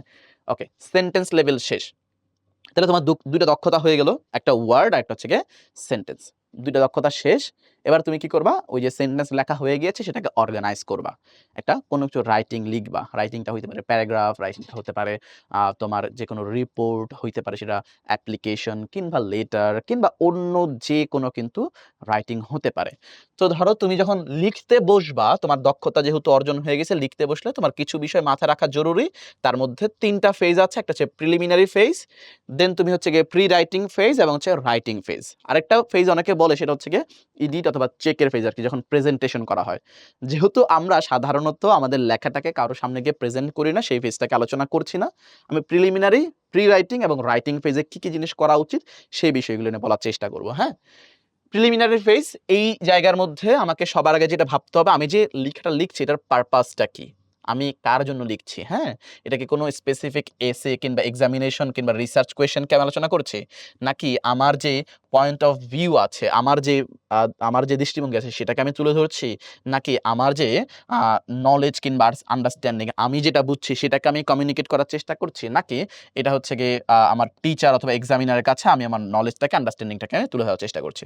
সো যেহেতু বেশিরভাগ আমাদের অডিয়েন্স হচ্ছে গিয়ে স্টুডেন্ট, সেই কারণে আমাদের ৩ নাম্বার অপশনটা কিন্তু এই যে এইটা হবে হচ্ছে গিয়ে সাধারণত আমাদের পারপাস। আমি কেন লিখছি? কার জন্য লিখছি? যেহেতু তোমরা বেশিরভাগই শিক্ষার্থী, তাহলে আমি ধরলাম যে আমাদের আন্ডারস্ট্যান্ডিং, আমার যে নলেজ আমি অর্জন করেছি সেটা আমি টিচার কিংবা এক্সামিনারের কাছে তুলে ধরছি, তাই না? ওকে। দেন তুমি বের করবা যে হচ্ছে গিয়ে তোমার অডিয়েন্স কারা, কারা? এই প্রশ্নটা তুমি করবা। তুমি কাকে লিখবা? যেহেতু আমরা শিক্ষার্থী বেশিরভাগই, তাহলে সেক্ষেত্রে অবশ্যই আমাদের অডিয়েন্স হবে হচ্ছে গিয়ে টিচার অর প্রফেসর। তাহলে আমরা টিচারের জন্য লিখি মূলত। তাহলে এখানের অ্যান্সার আসলো এইটা। তো এই অনুসারে তুমি এগোবে, তাই না? আগে চিন্তা করতে হবে অডিয়েন্স কি, আমি কেন লিখছি, উদ্দেশ্য কি, সেই বিষয়গুলো খেয়াল রাখা। অ্যান্ড দেন তুমি যেহেতু তুমি ঠিক করে ফেলেছো, তুমি টিচারের জন্য লিখবা এবং টিচারের সাথে লিখবা, যেহেতু টিচারেরটা হচ্ছে আসলে তাকে প্রেজেন্ট করবা তোমার নলেজ কিংবা আন্ডারস্ট্যান্ডিং। তো এইবার তুমি চলে আসবে হচ্ছে প্রি রাইটিং ফেজে। তুমি খাতার মধ্যে লেখার আগে কিভাবে চিন্তা করবা, নিজের মাথার মধ্যে তোমার আন্ডারস্ট্যান্ডিং কিংবা নলেজ একটু ঠিক করে নেবা যে আমি এইভাবে করে আমার টিচারের কাছে কিংবা আমার প্রফেসরের কাছে আমি উপস্থাপন করতে চাই। এটা মাথার মধ্যে চিন্তা করা, এটাকে বলা হয় pre writing phase. Pre writing ফেজের মধ্যে সবার আগে এক্সপ্লোর যে ধাপটা আছে সেটা মানে মূলত বোঝায় ব্রেনস্টর্ম করা। তোমার মাথায় চিন্তা করা আসলে তুমি কি করতে চাচ্ছ? মাথার মধ্যে ভাবা, হ্যাঁ? তুমি কি লিখতে চাচ্ছ, কোন পয়েন্টগুলো তুমি লিখতে চাচ্ছ, এটা তুমি একটু চিন্তা করে ফেলতে পারো, তাই না? তো ধরো মনে করো এই যে ব্রেইনস্টর্ম করার ক্ষেত্রে কিরকম করে হইতে পারে? একটা প্র্যাকটিক্যাল এক্সাম্পল দেই। ধরো তোমাদের যেই প্যারাগ্রাফ আছে, প্যারাগ্রাফের মধ্যে একটা আসলো হচ্ছে এয়ার পলিউশন, হ্যাঁ? তোমার আসলো কি? Air pollution. এই হলো এয়ার পলিউশন, হ্যাঁ? এখন এয়ার পলিউশনের ক্ষেত্রে তুমি আগে প্রি রাইটিং ফেজে চিন্তা করবা তুমি কোন পয়েন্টগুলো তুমি লিখছো। তাহলে এয়ার পলিউশন যেহেতু একটা সমস্যা, ইস্যু, তাহলে এটার অবশ্যই কি লাগবে? তোমার কজেস গুলা লাগবে। কোন কারণে এয়ার পলিউশন হয়? এটার ইফেক্ট কি? এটা কি ধরনের বিরূপ প্রতিক্রিয়া মানব জাতির উপরে ফেলে সেইটা। অ্যান্ড লাস্টে হচ্ছে গিয়ে এটার সলিউশন গুলা কি? কোন পলিসি গুলা হইতে পারে, তাই না? সলিউশন। তো তুমি কজেস গুলা লিখলা যে এয়ার পলিউশন কেন হয়? এয়ার পলিউশন হয় হচ্ছে গিয়ে স্মোকের কারণে, ধোঁয়ার কারণে হয় না? স্মোক, স্মোক ফ্রম ইন্ডাস্ট্রিয়াল, যে ইন্ডাস্ট্রিয়াল যে ফার্মস গুলো আছে, ইন্ডাস্ট্রিয়াল ফার্ম গুলোর ক্ষেত্রে থেকে কিন্তু এটা আসে, তাই না? ওকে। দেন আমরা দেখাই হচ্ছে গিয়ে কই থেকে? ধরো ব্রিক কিলস মানে ইটের ভাটা যেটা আছে না? ওইটা থেকেও কিন্তু কি আসে? স্মোক আসে। ব্রিক কিলস, তাই না? ওকে, ওকে। দেন আমরা ধরো দেখতে পাই হচ্ছে গিয়ে ভেহিকেল যেগুলো আছে, ধরো আমাদের ভেহিকেল যেগুলো হচ্ছে যানবাহন, সেইটাও কিন্তু অনেক বেশি পুরনো হইলে যে ধোঁয়াটা আসে সেটার কারণেও কিন্তু এয়ার পলিউশন হয়। অথবা ধরো আমাদের যে বায়ু দূষণ আছে তার মধ্যে আরো কারণ হইতে পারে ডিফরেস্টেশন। তো ডিফরেস্টেশন এইটাও তুমি লিখলা, তাই না? ওকে। তাহলে এগুলো হচ্ছে তোমার কজেস। আমি ৪ টা লিখছি আপাতত, আরো অনেক কারণ কিন্তু বের করা সম্ভব। ইফেক্টটা কি? ইফেক্টটা হচ্ছে গিয়ে কি? বিভিন্ন ধরনের কার্ডিওভাস্কুলার যে ডিজিজ গুলো আছে সেগুলো কিন্তু হয়। তাহলে কার্ডিওভাস্কুলার ডিজিজেস কিংবা হার্ট অ্যাটাকের মতো যেই ডিজিজেস গুলো আছে, এই ডিজিজেস কিন্তু গুলা হয়, তাই না? দেন আমরা দেখতে পাই এই আ ইফেক্টের কারণে বা এয়ার পলিউশনের কারণে আর কি ঘটতে পারে? এয়ার পলিউশনের কারণে হচ্ছে গিয়ে মানব জাতির যে জীবন আয়ু আছে এটা হচ্ছে কিন্তু কমে যায়। তাহলে মানুষের যে লিভিং আছে এই লিভিংটা কমে যায় কিংবা লিভিং স্ট্যান্ডার্ড যেটা আছে সেটাও কিন্তু তোমার কমে যায়, আয়ুটা কমে যাচ্ছে, তাই না? এবং এখানের কারণে কিন্তু দেখা যায় যে আমাদের ওয়াইল্ড লাইফ আছে, তাই না? যে তুমি যখন হচ্ছে গাছ কেটে ফেলতেছো ডিফরেস্টেশন এর কারণে, হ্যাঁ? তখন কিন্তু ওয়াইল্ড লাইফ ডিসপ্লেসমেন্ট, অনেক বনের মধ্যে যেই প্রজাতিগুলা থাকতো, স্পেসিস গুলা, তো ওয়াইল্ড লাইফ যেই ইয়াগুলা প্রজাতিগুলা থাকে সেগুলোও কিন্তু ডিসপ্লেসড হয়ে যায়, তাই না? তাহলে ওয়াইল্ড লাইফ ডিসপ্লেসমেন্ট হয়ে যায়। তো এইটা হচ্ছে গিয়ে তুমি দেখাই দিলা, তাই না? ওকে। সো এইভাবে করে কজ গুলা দেখাইলা, ইফেক্ট গুলা দেখাইলা, এবার হচ্ছে সলিউশন। সলিউশন কি হইতে পারে? সলিউশনের মধ্যে আমরা যদি ধরো মনে করে দেখি তাহলে সলিউশন কি হইতে পারে? সলিউশন হইতে পারে সবার আগে স্ট্রিক্ট লস। তুমি হচ্ছে গিয়ে স্ট্রিক্ট ল আরোপ করলা যাতে মানুষজন হচ্ছে কি না করে ওই যে ইন্ডাস্ট্রিয়াল ফার্ম থেকে হচ্ছে গিয়ে দূষিত ধোঁয়াগুলা কিংবা ব্রিক কিলস থেকে দূষিত ধোঁয়াগুলা কিংবা ভেহিকেল যেগুলো অনেক বেশি পুরনো হয়ে গেছে সেগুলা ব্যবহার না করতে পারে, তাই না? স্ট্রিক্ট ল হইতে পারে। দেন কি হইতে পারে? দেন আমরা দেখতে পাই আমাদের এখানে সলিউশন হতে পারে কি? ধরো প্লান্টিং ট্রিজ, তুমি যদি গাছ লাগাও তাইলেও হচ্ছে গিয়ে বায়ু দূষণটা অনেক বেশি রোধ হবে, তাই না? কিংবা যে ইটের ভাটাগুলো আছে সেগুলা চিমনিগুলাকে যদি একটা হায়ার ধরো ২০ মিটার ৩০ মিটার যেটা হচ্ছে গিয়ে প্রপার অ্যাপ্রোপ্রিয়েট যে হচ্ছে গিয়ে উচ্চতা আছে তার উপরে হচ্ছে গিয়ে রাখা। তাহলেও কিন্তু মোটামুটি ধরা যায় আমরা বলতে পারি যে এয়ার পলিউশনটাকে সলিউশন করা যাবে। তো এইটা হচ্ছে গিয়ে তুমি পয়েন্টগুলাকে একটু নিজের মতো করে চিন্তা করে বের করে ফেললা। ধরো তুমি এয়ার পলিউশন না অন্য কোনো কিছু, আরেকটা উদাহরণ দিয়ে দেখাই। ধরো তুমি এয়ার পলিউশন নিয়ে লিখছো না, তুমি অন্য কোনো কিছু লিখছো। তাইলে আমি ধরো মনে করুন লিখলাম ডায়ালগের মধ্যে কি আসে? ডায়ালগের মধ্যে হচ্ছে ইম্পোর্টেন্স অফ আর্লি রাইজিং আসে, তাই না? তাহলে ইম্পোর্টেন্স অথবা বেনিফিটস গুলা তোমাকে লিখতে হবে। তো আমি লিখলাম বেনিফিটস অফ আর্লি রাইজিং। যে benefits of early rising. Same ভাবে তুমি এখানে কি করবা? এই আর্লি রাইজিং এর যে বেনিফিট গুলা আছে সেগুলা কিন্তু নোট করে ফেলবা। একে করে নোট করে ফেললা। যেটা হচ্ছে গিয়ে কি? তুমি হচ্ছে গিয়ে বিইং হেলথি, তাই না? তাহলে এই যে বিকাম হেলথি আমাদেরকে কি করে? সুস্থ করে চলে, তাই না? তারপর হচ্ছে গিয়ে আমরা কি হচ্ছে গিয়ে এনজয়, তুমি এনজয় করতে পারবা fresh air, enjoy fresh air. কিংবা আমরা যদি বলি আরো কি রয়েছে? গেট এনাফ টাইম, তুমি যথেষ্ট পরিমাণ টাইম পাবা তোমার সারাদিনের যে সকল কাজ আছে সেই জিনিসগুলো রাখার জন্য, তাই না? সেগুলো জিনিসগুলো করার জন্য। কিংবা হচ্ছে গিয়ে তুমি হচ্ছে গিয়ে কি থাকবা, সারাদিন হচ্ছে রিফ্রেশ থাকবা, তাই না?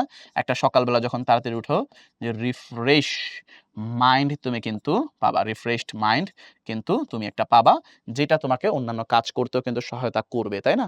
এবং ওই যে একটা রুটিনের মধ্যে তুমি হচ্ছে গিয়ে সবকিছু করতে পারো। সকালবেলা উঠে তুমি কি করবা, পরবর্তীতে কি করবা, এই রুটিনের মধ্যে কিন্তু চলে আসতে পারবা। সো আমি কয়েকটা বেনিফিটস এখানে লিখে দিলাম। তো যেই টপিকই তোমাকে দিবে, টপিকটা সম্বন্ধে আগে চিন্তা করা, কোন, কোন পয়েন্টগুলো লেখা যায়। আমরা সবসময় খেয়াল করি, হ্যাঁ, তোমাদের ক্ষেত্রে যে তোমরা যে টপিকটা দেয়, সেই টপিকটা লিখো এরকম করে যে এয়ার পলিউশন হচ্ছে একটা মারাত্মক ইস্যু, তাই না?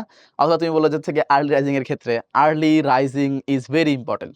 কেন ইম্পোর্টেন্ট? এই যে আর্লি রাইজিং এর গুরুত্ব অপরিসীম, এই লাইনের কিন্তু কোনো গুরুত্ব নাই যতক্ষণ না তুমি এই বেনিফিট গুলো লিখতে পারবা।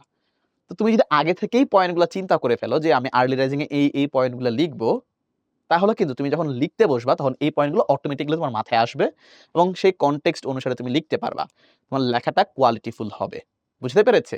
তাহলে একটু চিন্তা করা, তোমাকে যে পয়েন্টটা নিয়ে লিখতে বলেছে সেটাকে ব্রেইনস্টর্ম করা, সেই ম্যাপগুলা বা কিংবা গুরুত্বপূর্ণ ইনফরমেশনগুলা, আইডিয়াগুলা, তোমার আন্ডারস্ট্যান্ডিংগুলা, তোমার নলেজগুলাকে লিস্ট করে ফেলা, যাতে তুমি যখন লিখতে বসেছো, অ্যাকচুয়াল লেখা লিখতে বসবা, তখন যাতে তোমার কোনো সমস্যা না হয়।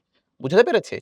তো এটা হচ্ছে গিয়ে তুমি মাইন্ড ম্যাপ হইতে পারে, লিস্ট করে ফেলা ইন্টারেস্টিং কনসেপ্ট গুলাকে, যেগুলো তুমি লিখতে চাও সেগুলো একটু লিস্ট করে ফেলা, কিংবা হচ্ছে গিয়ে সেগুলা তুমি নিজের যে কলিগস আছে, মানে তোমার কলিগস বলতে সাথে সাথে সহকর্মী না, মানে তোমার ক্লাসমেট যারা আছে তাদের সাথেও কিন্তু তুমি কি করতে পারো, কথা বলতে পারো। তাদের সাথে কথাবার্তা বললেও কিন্তু অনেক কিছু তোমার মধ্যে নলেজ আসবে। এই মাধ্যমে কিন্তু সেগুলা তুমি পয়েন্ট আকারে আগে তুলে ফেললা। এবং এই যে পয়েন্ট আকারে তোলার জন্য তুমি যদি হচ্ছে গিয়ে এইখানের মধ্যে যথেষ্ট পরিমাণ না পাও, তাহলে কিন্তু আরো কিছু জিনিস যে জায়গার মধ্যে তুমি ইনফরমেশনগুলো পেতে পারো, সেটা হতে পারে কোনো বুকস অথবা জার্নালস থেকে, মিডিয়া থেকে, ওয়েবসাইট থেকে, কিংবা ইন্টারভিউ অথবা কোয়েশ্চেনিয়ার্স, মানুষের সাথে ইন্টারভিউ নিয়ে তোমার কোনো একটা বিষয়ে জ্ঞান নেই, এই মাধ্যমে কিন্তু নিতে পারো। সায়েন্টিফিক স্টাডিজ, বিভিন্ন স্টাডির মাধ্যমে, সায়েন্টিফিক বৈজ্ঞানিক কোনো গবেষণা যদি থাকে, সের মাধ্যমেও কিন্তু তুমি ইনফরমেশনগুলো পেতে পারো। কথা হলো ভাই, এগুলো তো পরীক্ষার হলে থাকবে না। আর তুমি যদি পরীক্ষার হলে গিয়ে ফ্রি রাইটিং বা ফ্রি হ্যান্ড রাইটিং কে প্র্যাকটিস করো, তাহলে কোনোভাবে হবে না। তোমাকে আগে থেকেই এই ফ্রি হ্যান্ড রাইটিং টা প্র্যাকটিস করতে হবে। পরীক্ষার হলে গিয়ে তুমি জাস্ট এপ্লাই করবা যেটা শিখেছো। কথা বুঝতে পারছে? এটাই হলো কথা। তোমাদের সকলের অবশ্যই কোন, কোন প্যারাগ্রাফ গুলো আসে, সাধারণত ইম্পোর্টেন্ট প্যারাগ্রাফ গুলার লিস্ট আছে। একটা, একটা করে প্রতিদিন প্র্যাকটিস করো। তাহলে পরীক্ষার হলে গিয়ে তোমাকে আর ফ্রি হ্যান্ড রাইটিং ওইখানে প্র্যাকটিস করা লাগবে না। বাসায় প্র্যাকটিস করবা, সেখানে তুমি কিন্তু ব্যবহার করবা। ডায়ালগের কথা বললে, স্টোরির কথা বললে সেম। তুমি আগে সেটা প্র্যাকটিস করলা, পরে সেটাকে ব্যবহার করলা পরীক্ষার হলে। তাই না? ওকে। দেন তোমাকে কি করতে হবে? দেন তোমাকে হলো অর্গানাইজ করে ফেলতে হবে। এইখানে যা, যা তুমি কি করেছো দেখেছো, এটাকে তুমি অর্গানাইজ করে ফেলবা, সাজিয়ে ফেলবা একটা প্যারাগ্রাফের মধ্যে। তুমি একটা আউটলাইন করে ফেললা যে তুমি আগে কি করবা, যে তুমি আগে ১ম এ এয়ার পলিউশনটা কি সেটার একটা সংজ্ঞা লিখবা। আউটলাইন করে ফেললা। তো সংজ্ঞা লিখবা। তারপর তুমি লিখবা হচ্ছে আগে কজেস গুলা, কেন এয়ার পলিউশন হয়। তারপরে লিখবা হচ্ছে গিয়ে তুমি এটার ইফেক্ট গুলা, কোন, কোন প্রভাবগুলা পড়ে। তারপরে লিখবা তুমি হচ্ছে সলিউশন গুলা, এন্ড লাস্টে এন্ডিং দিয়ে তুমি শেষ করবা। এটা হচ্ছে আউটলাইন করে ফেলা। কিংবা তুমি আর্লি রাইজিং এর যখন হচ্ছে গিয়ে ডায়ালগ লিখতে যাবা, তুমি সবার আগে কি করবা? হাই হ্যালো দিয়ে শুরু করবা। তাদের মধ্যে একটা কনভারসেশন শুরু হবে। দেন আর্লি রাইজিং এর যে কনটেক্সট আছে সেটা নিয়ে আসতে হবে। কিভাবে নিয়ে আসলা? ধরো আবির এবং রবিন ২ জন আসছে। ২ জন এসে একজনের সাথে আরেকজন কথা বলছে এবং কথা বলার সময় দেখা গেল একজন বলছে, রবিন আবিরকে বলছে, "তোমাকে দেখে তো অনেক স্লিপি মনে হচ্ছে এবং তোমাকে দেখে একদিকে মনে হচ্ছে তুমি অলস হয়ে আছো এবং শারীরিকভাবে অসুস্থ হয়ে আছো।" তখন আমি বলল, "হ্যাঁ, আসলেই আমার থেকে আসলে এরকম মনে হচ্ছে যে আমিও খুবই একটা ভালো ফিল করছি না।" তখন রবিন বলল, "তুমি কি সকালবেলা তাড়াতাড়ি উঠো? হ্যাঁ? Do you get up early in the morning?" তখন বলল যে, "না, আমি তো এটা করি না।" তখন হচ্ছে গিয়ে সে বলল, "এই কারণেই মূলত সমস্যা এবং এই কারণেই তুমি হচ্ছে গিয়ে সকালবেলা তাড়াতাড়ি ঘুম থেকে ওঠা উচিত।" তাই না? তাইলে এই যে উঠার যে এরপরে আসে, তুমি কি করবা? ইম্পোর্টেন্স গুলা একটা, একটা করে বেনিফিট গুলা লিখে দিলা। তাহলে তোমার ডায়ালগের যে আউটলাইনটা আছে তুমি সেট করে ফেলতে পারবা। তো তুমি পয়েন্টগুলা লিখে ফেলেছ। এই পয়েন্টগুলা কোনটা কোনখানে বসাবা, শুরুতে কি লিখবা, পরে কি লিখবা, তারপরে কি লিখবা, এইটা হচ্ছে গিয়ে অর্গানাইজ এর মধ্যে আসবে। এবং কোনখানে তুমি কোনটাকে ব্যাখ্যা করবা সেই বিষয়টা আগে থেকে ঠিক করে ফেললে, তাহলে কিন্তু তুমি এটা অর্গানাইজ করতে বা লিখতে তোমার জন্য সহজ হবে, সুবিধা হবে। আগে চিন্তা করে ফেলা। এবং এই জায়গার মধ্যেই কিন্তু তুমি কি করে ফেলতে পারো, তোমার কোন, কোন ওয়ার্ডগুলা, কতগুলা ওয়ার্ড ব্যবহার করবা, কোন, কোন ওয়ার্ডগুলা ব্যবহার করবা যেটা তুমি ওয়ার্ড লেভেলে শিখছো সেইগুলা কিন্তু চিন্তা করে ফেলতে পারো। যে তুমি এয়ার পলিউশন লিখছো, তাহলে তুমি এখানে ডিটারিওরেট শব্দটা তুমি লিখবা। তুমি এয়ার পলিউশন লিখছো, তাহলে এটা প্রবলেম না লিখে ইস্যু লিখবা। তো শব্দগুলো এখানে চিন্তা করে ফেলা যে তোমার প্যারাগ্রাফে কোন, কোন শব্দগুলো আমি ব্যবহার করব। তাই না? সো এই জিনিসগুলো যদি চিন্তা করে ফেলতে পারো, তাহলে অর্গানাইজেশন এর যে পার্টটা আছে তোমাদের জন্য খুবই সহজ হয়ে যাবে তোমাদের জন্য। তাই না? তোমার অর্গানাইজ করা শেষ, এবার পালা হচ্ছে রাইটিং ফেজ। তুমি এটা লিখে ফেলবা। আগের যে জিনিসগুলো আছে তোমাদের কাছে মনে হতে পারে ভাইয়া রাইটিংটাই তো মেইন, তো ওই জিনিসগুলো তো এত বেশি গুরুত্বপূর্ণ না। বস্তুত রাইটিং থেকে ওইটা বেশি গুরুত্বপূর্ণ। তুমি আগে থেকে চিন্তা করতে পারলে কোন কোন পয়েন্ট লিখবা, আগে থেকে চিন্তা করতে পারলে কোন কোন শব্দ ব্যবহার করবা, আগে থেকে চিন্তা করতে পারলে তোমার রাইটিং এর কোন পার্টে কি কি থাকবে, তাহলে তোমার জন্য পুরো রাইটিংটা একদম স্মুথ হয়ে যাবে, ইজি হয়ে যাবে। যেটা আগে তোমার লিখতে হয়তো 15 মিনিট লাগতো, সেটা এখন 10 মিনিট লাগবে। সো ওই যে 5 মিনিট আছে, সেই 5 মিনিটকে ব্যবহার করো তোমার চিন্তার জগৎটাকে একটু এক্সপ্লোর করার জন্য, চিন্তাটাকে একটু বেটার করার জন্য। ঠিক আছে? সো এইভাবে করে তুমি রাইটিং ফেজে আসবা। রাইটিং ফেজে এসে তুমি ড্রাফট করবা, মানে তুমি যা যা লিখেছো সেটা ফর্মাল সেন্টেন্সের মাধ্যমে তুমি লিখে ফেললা, এবং হচ্ছে গিয়ে যে তোমার মেইন আইডিয়া আছে, হ্যাঁ, এখানে যে মেইন আইডিয়া সেটাকে ফোকাসে রাখতে হবে। তুমি যেটা লিখছো, যেমন ধরো এয়ার পলিউশন লিখছো, এয়ার পলিউশন লিখতে লিখতে তুমি এটা বলা যাবে না যে বাংলাদেশে অনেক ধরনের এনভায়রনমেন্টাল পলিউশন হয়, যেখানের মধ্যে ওয়াটার পলিউশন এবং সয়েল পলিউশন অনেকগুলো আছে, সেগুলোর বিস্তারিত লিখলা। এগুলা করতে গেলে কিন্তু অসুবিধা হয়ে যাবে। তো ওইখানে যাওয়া যাবে না। মেইন আইডিয়াকে কেন্দ্র করে কিন্তু যাইতে হবে। মেইন আইডিয়াকেই মাথায় রাখতে হবে, হ্যাঁ? এবং এরপরে সেই অনুসারে হচ্ছে গিয়ে তোমার যে ইয়াটা আছে সেটাকে সাপোর্ট করে যাইতে হবে। তুমি এইটা মাথায় রাখছো, তোমার যে ১ম লাইন বা কিংবা হচ্ছে পুরো প্যারাগ্রাফের মূল কথা হলো তুমি এয়ার পলিউশনকে একটা নেগেটিভ ইস্যু নিয়ে বললা, অ্যালার্মিং ইস্যু নিয়ে বললা, এবং এইটার মূলত কোনো ধরনের তো বেনিফিট নাই। মূলত সবগুলাই হলো আ কনস আরকি, প্রোস কোনো কিছু নাই। আবার যখন আর্লি রাইজিং এর বেনিফিট গুলো লিখতে যাবা, সেখানে মেইন যে ফোকাসটা সেটা হচ্ছে গিয়ে বেনিফিটের বিষয়টা। সো ওই বেনিফিটকে কেন্দ্র করেই হচ্ছে গিয়ে তোমার পুরো লেখাটা থাকবে। তোমার মেইন যে আইডিয়া আছে সেটাকেই সাপোর্ট করে যেতে হবে, হ্যাঁ? এবং তুমি যেটা আউটলাইন করেছিলে সেই আউটলাইনকে ফলো করলে কাজটা সহজ। তুমি আউটলাইনে এসে তুমি যেই জিনিসটা ভাবছিলা যে শুরুতে সংজ্ঞা লিখবা, তারপরে কজেস লিখবা, তারপরে ইফেক্ট লিখবা, তারপরে সলিউশন লিখবা। এটাকে ফলো করলে তোমার জন্য সহজ হবে। বাট কখনো, কখনো এটা চেঞ্জ হতে পারে। ধরো তুমি চিন্তা করছিলা সবার আগে এয়ার পলিউশন এর সংজ্ঞা লিখবা, তারপরে এয়ার পলিউশন এর কজেস গুলা লিখবা, তারপরে এয়ার পলিউশন এর সলিউশন গুলা লিখবা। হ্যাঁ? ইফেক্ট গুলা মাঝখানে আসবে এইটা আরকি। এরকম ভাবছিলা। তো ইফেক্ট গুলা তুমি হচ্ছে কি করলা? কজেস এর পরে না লিখে তুমি কজেস এর সাথেই ইফেক্ট গুলা লিখলা। কিভাবে? তুমি বললা যে দেখা যায় যে ইন্ডাস্ট্রিয়াল ফার্ম গুলা থেকে যে স্মোকটা বের হয় ইঞ্জিন থেকে, কোল, অয়েল এগুলা পোড়ানোর কারণে সেই স্মোকটা কি হয়? বাতাসে ছড়িয়ে পড়ে। এবং যখন বাতাসে ছড়িয়ে পড়ে, বায়ুটা দূষিত হয়, এবং যখন আমরা হিউম্যান বিং ওইটাকে ইনহেইল করি, তখন আমাদের যে কার্ডিওভাস্কুলার ডিজিজেস গুলা আছে, হার্ট অ্যাটাকের মতো রোগগুলা, সেগুলা কিন্তু ঘটে।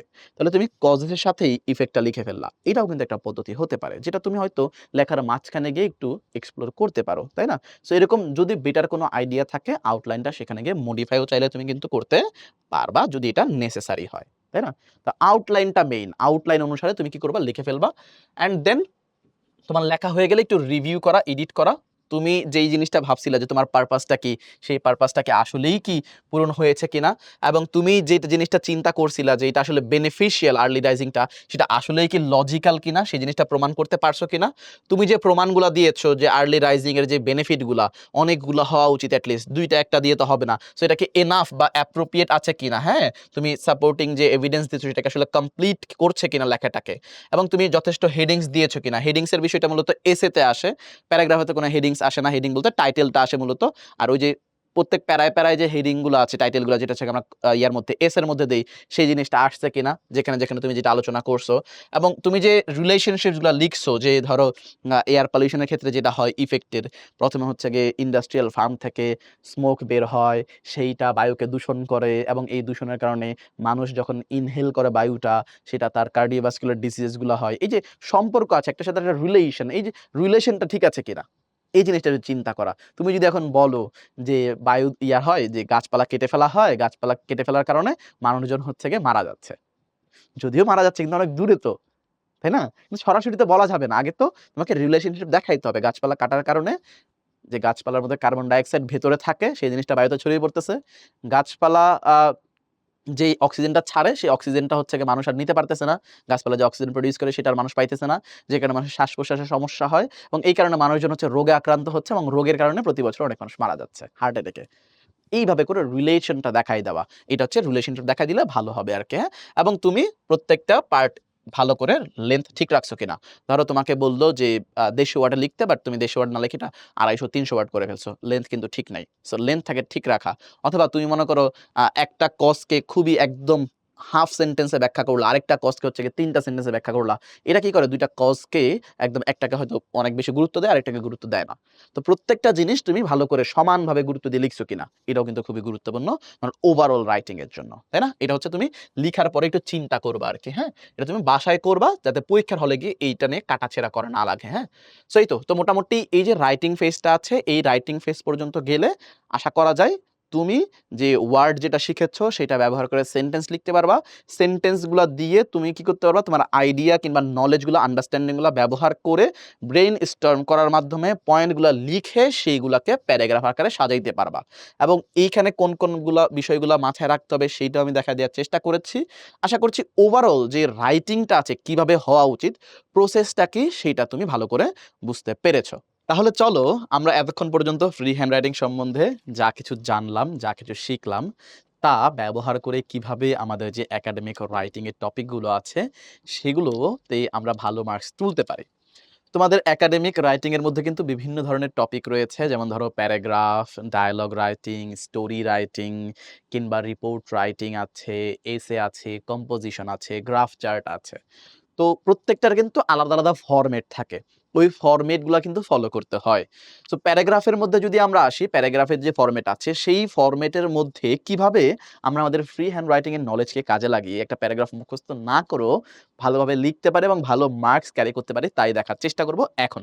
সো দেখো, যখন আমরা প্যারাগ্রাফে যাই, প্যারাগ্রাফে কিন্তু ৩ টা অংশ থাকে: টপিক, সেন্টেন্স, সাপোর্টিং ডিটেইলস এবং কনক্লুশন। একটা বিষয় একটু মাথায় রাখা জরুরি, প্যারাগ্রাফ যখন আমরা লিখি, উপরে টাইটেল থাকে, হেডিং থাকে, অ্যান্ড দেন আমরা একটা প্যারাতে লিখি। প্যারার মধ্যে কিন্তু কোনোভাবে এই topic, sentence, supporting details, conclusion এই যে হেডিং গুলা আছে, মানে প্যারার হেডিং গুলা, সেগুলা কিন্তু কোনোভাবে দেওয়া যাবে না। আমাদের প্যারাগ্রাফে ৩টা জিনিসই থাকবে: টপিক, সেন্টেন্সও থাকবে, সাপোর্টিং ডিটেইলসও থাকবে, কনক্লুশনও থাকবে একটা প্যারার মধ্যে, বাট কোনো হেডিং দেওয়া যাবে না ওই প্যারাগুলার জন্য, কিংবা আলাদা, আলাদা কোনো প্যারাও করা যাবে না। এটা একটু মাথায় রাখতে হবে। সো যখন তুমি প্যারাগ্রাফ লিখবা, ওই প্যারাগ্রাফটাকে নিজের মতো করেই ৩টা অংশে চিন্তা করবা। প্যারা আলাদা হবে না, কিন্তু ৩টা অংশ থাকবে। ৩টা অংশের জন্য আলাদা, আলাদা করে চিন্তা করতে হবে। যেমন ধরো, যখন তুমি টপিক সেন্টেন্সের কথা ভাবছো, তখন তোমাকে কিভাবে চিন্তা করতে হবে? টপিক সেন্টেন্স হচ্ছে গিয়ে তোমার প্যারাগ্রাফের একদম মেইন কোর যে বিষয়টা আছে, সবচেয়ে গুরুত্বপূর্ণ বিষয় সেইটাই। কারণ টিচার টপিক সেন্টেন্স দেখেই বুঝবে তুমি আসলে কি বিষয়ে প্যারাগ্রাফ লিখছো এবং তোমার প্যারাগ্রাফের মধ্যে তুমি কি, কি জিনিস আলোচনা করেছো। এই যে টপিক সেন্টেন্স আছে, টপিক সেন্টেন্সটার মূল এলিমেন্ট কি? কোন, কোন জিনিসগুলো টপিক সেন্টেন্সে থাকতে হয়? টপিক সেন্টেন্সের মধ্যে সবার আগে যেটা থাকতে হবে সেটা হচ্ছে টপিক। কারণ এইটা টপিক সেন্টেন্স, টপিকটা থাকতেই হবে। দেন তুমি টপিক সেন্টেন্সে কি রাখবা? টপিক সেন্টেন্সে আরেকটা ম্যান্ডেটরি পার্ট হলো কন্ট্রোলিং আইডিয়া। কন্ট্রোলিং আইডিয়া বিষয়টা কি? কন্ট্রোলিং আইডিয়ার বিষয়টা হলো তোমার প্যারাগ্রাফ এ তুমি কোন, কোন যুক্তিগুলা, ফ্যাক্টগুলা কিংবা কোন, কোন ইনফরমেশনগুলা কিংবা কোন, কোন আইডিয়াগুলা কিংবা কোন, কোন আন্ডারস্ট্যান্ডিং গুলা উপস্থাপন করছো, তুলে ধরছো, সেই বিষয়টাই হচ্ছে গিয়ে কন্ট্রোলিং আইডিয়া। কেমন? এমন এই যে কন্ট্রোলিং আইডিয়াটা কি মূলত কই থেকে আসে? ব্রেইন স্টর্মিং থেকে। তাহলে ব্রেইন স্টর্মিং তুমি ফ্রি হ্যান্ড রাইটিং এ শিখছো, ওই ব্রেইন স্টর্মিংটাই তুমি কন্ট্রোলিং আইডিয়াতে কাজে লাগাবা। যেমন ধরো, আমরা যখন এয়ার পলিউশনের কথা চিন্তা করেছিলাম, প্যারাগ্রাফ, হ্যাঁ? তুমি ব্রেইন স্টর্ম করে কি করেছো? তুমি কজ অ্যান্ড দেন তুমি দেখতে পাচ্ছ ইফেক্ট এবং এরপরে সলিউশন। এই জিনিসগুলাকেই তুমি কি চিন্তা করে বের করছো নিজের মাথা থেকে। তাহলে এই যে বিষয়গুলো আছে না, এই বিষয়গুলোই হলো কন্ট্রোলিং আইডিয়া। কারণ তুমি এগুলোকে কেন্দ্র করেই কিন্তু তোমার পুরা যে প্যারাগ্রাফ আছে, সেই প্যারাগ্রাফটা তুমি নিজে লিখবা। সো কন্ট্রোলিং আইডিয়াটা তুমি কিন্তু ব্রেইন স্টর্মিং থেকে খুঁজে পাবা। এটা কিন্তু ফ্রি হ্যান্ড রাইটিং এর একটা বিষয়, তুমি সেখানে ব্যবহার করলা, তাই না? দেন তুমি এই যে প্যারাগ্রাফের মধ্যে ব্রেনস্টর্মিংটা করলা, ব্রেনস্টর্মিং এর পরে কি পড়ছিলা তুমি? অর্গানাইজেশন পড়ছিলা না? তাহলে এই যে পুরো বিষয়টা আছে, এটাকে তুমি অর্গানাইজ করবা। অর্গানাইজ করাটাও কিন্তু তোমার এই রাইটিং যে ফেজ আছে সেখানে একটা স্টেপ ছিল, তাই না? তোমাকে আরেকটু মনে করাই দিই, দেখাই দিই। দেখো, প্রি রাইটিং, রাইটিং ফেজ যেটা আছে, এখানে দেখো একটা, এখানে প্রি রাইটিং এর মধ্যে কিন্তু অর্গানাইজ একটা ফেজ আছে, যে অর্গানাইজিং ফেজটা কিন্তু তোমার এখানে কাজে লাগবে। তুমি এটাকে অর্গানাইজ করবা, তাই না? তাহলে প্রথমে ব্রেনস্টর্মিং করলা, তারপর অর্গানাইজ করবা। অর্গানাইজ করার জন্য আমি তোমাদের কিছু লিখে দেখাচ্ছি টপিক সেন্টেন্সটা কেমন হতে পারে। দেখো, যখন তুমি প্যারাগ্রাফ এয়ার পলিউশন লিখছো, তখন তুমি সবার আগে হেডিং দিবা এয়ার পলিউশন। এয়ার পলিউশন এই হেডিং দিতে হবে, টাইটেল না দিলে কিন্তু মার্কস কাটা যায়। দেন তোমার সবার আগে যেটা আসবে সেটা হচ্ছে গিয়ে তোমার টপিক সেন্টেন্স। টপিক সেন্টেন্সটা কি? টপিক সেন্টেন্সটা হচ্ছে গিয়ে মূলত টপিক থাকবে এবং সেখানে কন্ট্রোলিং আইডিয়া থাকবে। টপিক কি? টপিক হলো এয়ার পলিউশন। তাহলে এয়ার পলিউশনটাকে ব্যাখ্যা করব ছোট্ট করে। ধরো আমি যদি হচ্ছে গিয়ে এই এয়ার পলিউশন প্যারাগ্রাফের একটা টপিক সেন্টেন্স লিখি এরকম হতে পারে একটা, যে air pollution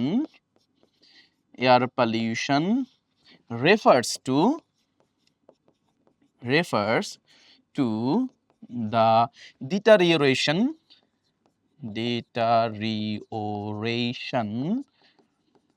of air quality. দেখো এটা কিন্তু টপিক হয়ে গেল না? তুমি এয়ার পলিউশনের সংজ্ঞায়িত করেছো। দেন তুমি কি করবা, তোমার কন্ট্রোলিং আইডিয়া যেন কোনগুলো ছিল, এই যে কজ ইফেক্ট এন্ড সলিউশন, সেগুলোকে তুলে ধরবা। যদি সবগুলো তুলে নাও ধরো, উচিত সবগুলো তুলে ধরা, যদি সবগুলো তুলে নাও ধরো, ম্যাক্সিমাম পোর্শন যেটা আছে সেটা কিন্তু তুলে ধরতে হবে এয়ার কোয়ালিটি। এবং এটার কারণও হয়, তাই না? কারণটা কি? Due to. তাহলে আমি এখানে মনে করো লিখে দিলাম ডিউ টু। এই যে ডিউ টু কিসের কারণে হয়? মূলত ডিউ টু স্মোক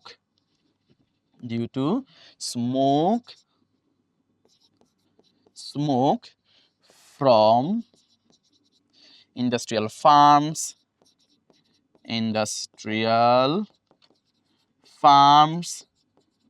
দেন আমরা দেখতে পাচ্ছি আর কোথা থেকে আসে, ব্রিক কিলস, তাই না? এই যে ব্রিক কিলস। দেন আমরা দেখতে পাই আর কোথা থেকে আসে, ভেহিকেলস থাকে, ওল্ড ভেহিকেলস, এটা লিখে দিতে পারি ওল্ড ভেহিকেলস। ডিফরেস্টেশন, এই যে ডিফরেস্টেশন লিখে দিলাম আমি, ডিফরেস্টেশন, তাই না? এটা গেল তোমার কন্ট্রোলিং আইডিয়ার যে কজেস পার্ট আছে সেইটা। দেন এই যে কজেস পার্টের পরে কি আসে, তোমার কজেস পার্টের পরে আসে তোমার ইফেক্ট পার্ট। ইফেক্ট পার্টটাও কিন্তু তুমি এখানে অ্যাড করতে পারো অন্য একটা স্ট্রাকচার দিয়ে। ধরো এখানে একটা ফ্রেজ আকারে, পার্টিসিপাল ফ্রেজ আকারে হ্যাভিং কি ধরনের হচ্ছে কি থাকে, একটা ব্যাড ইম্প্যাক্ট থাকে, তাই না? Having harmful effect, harmful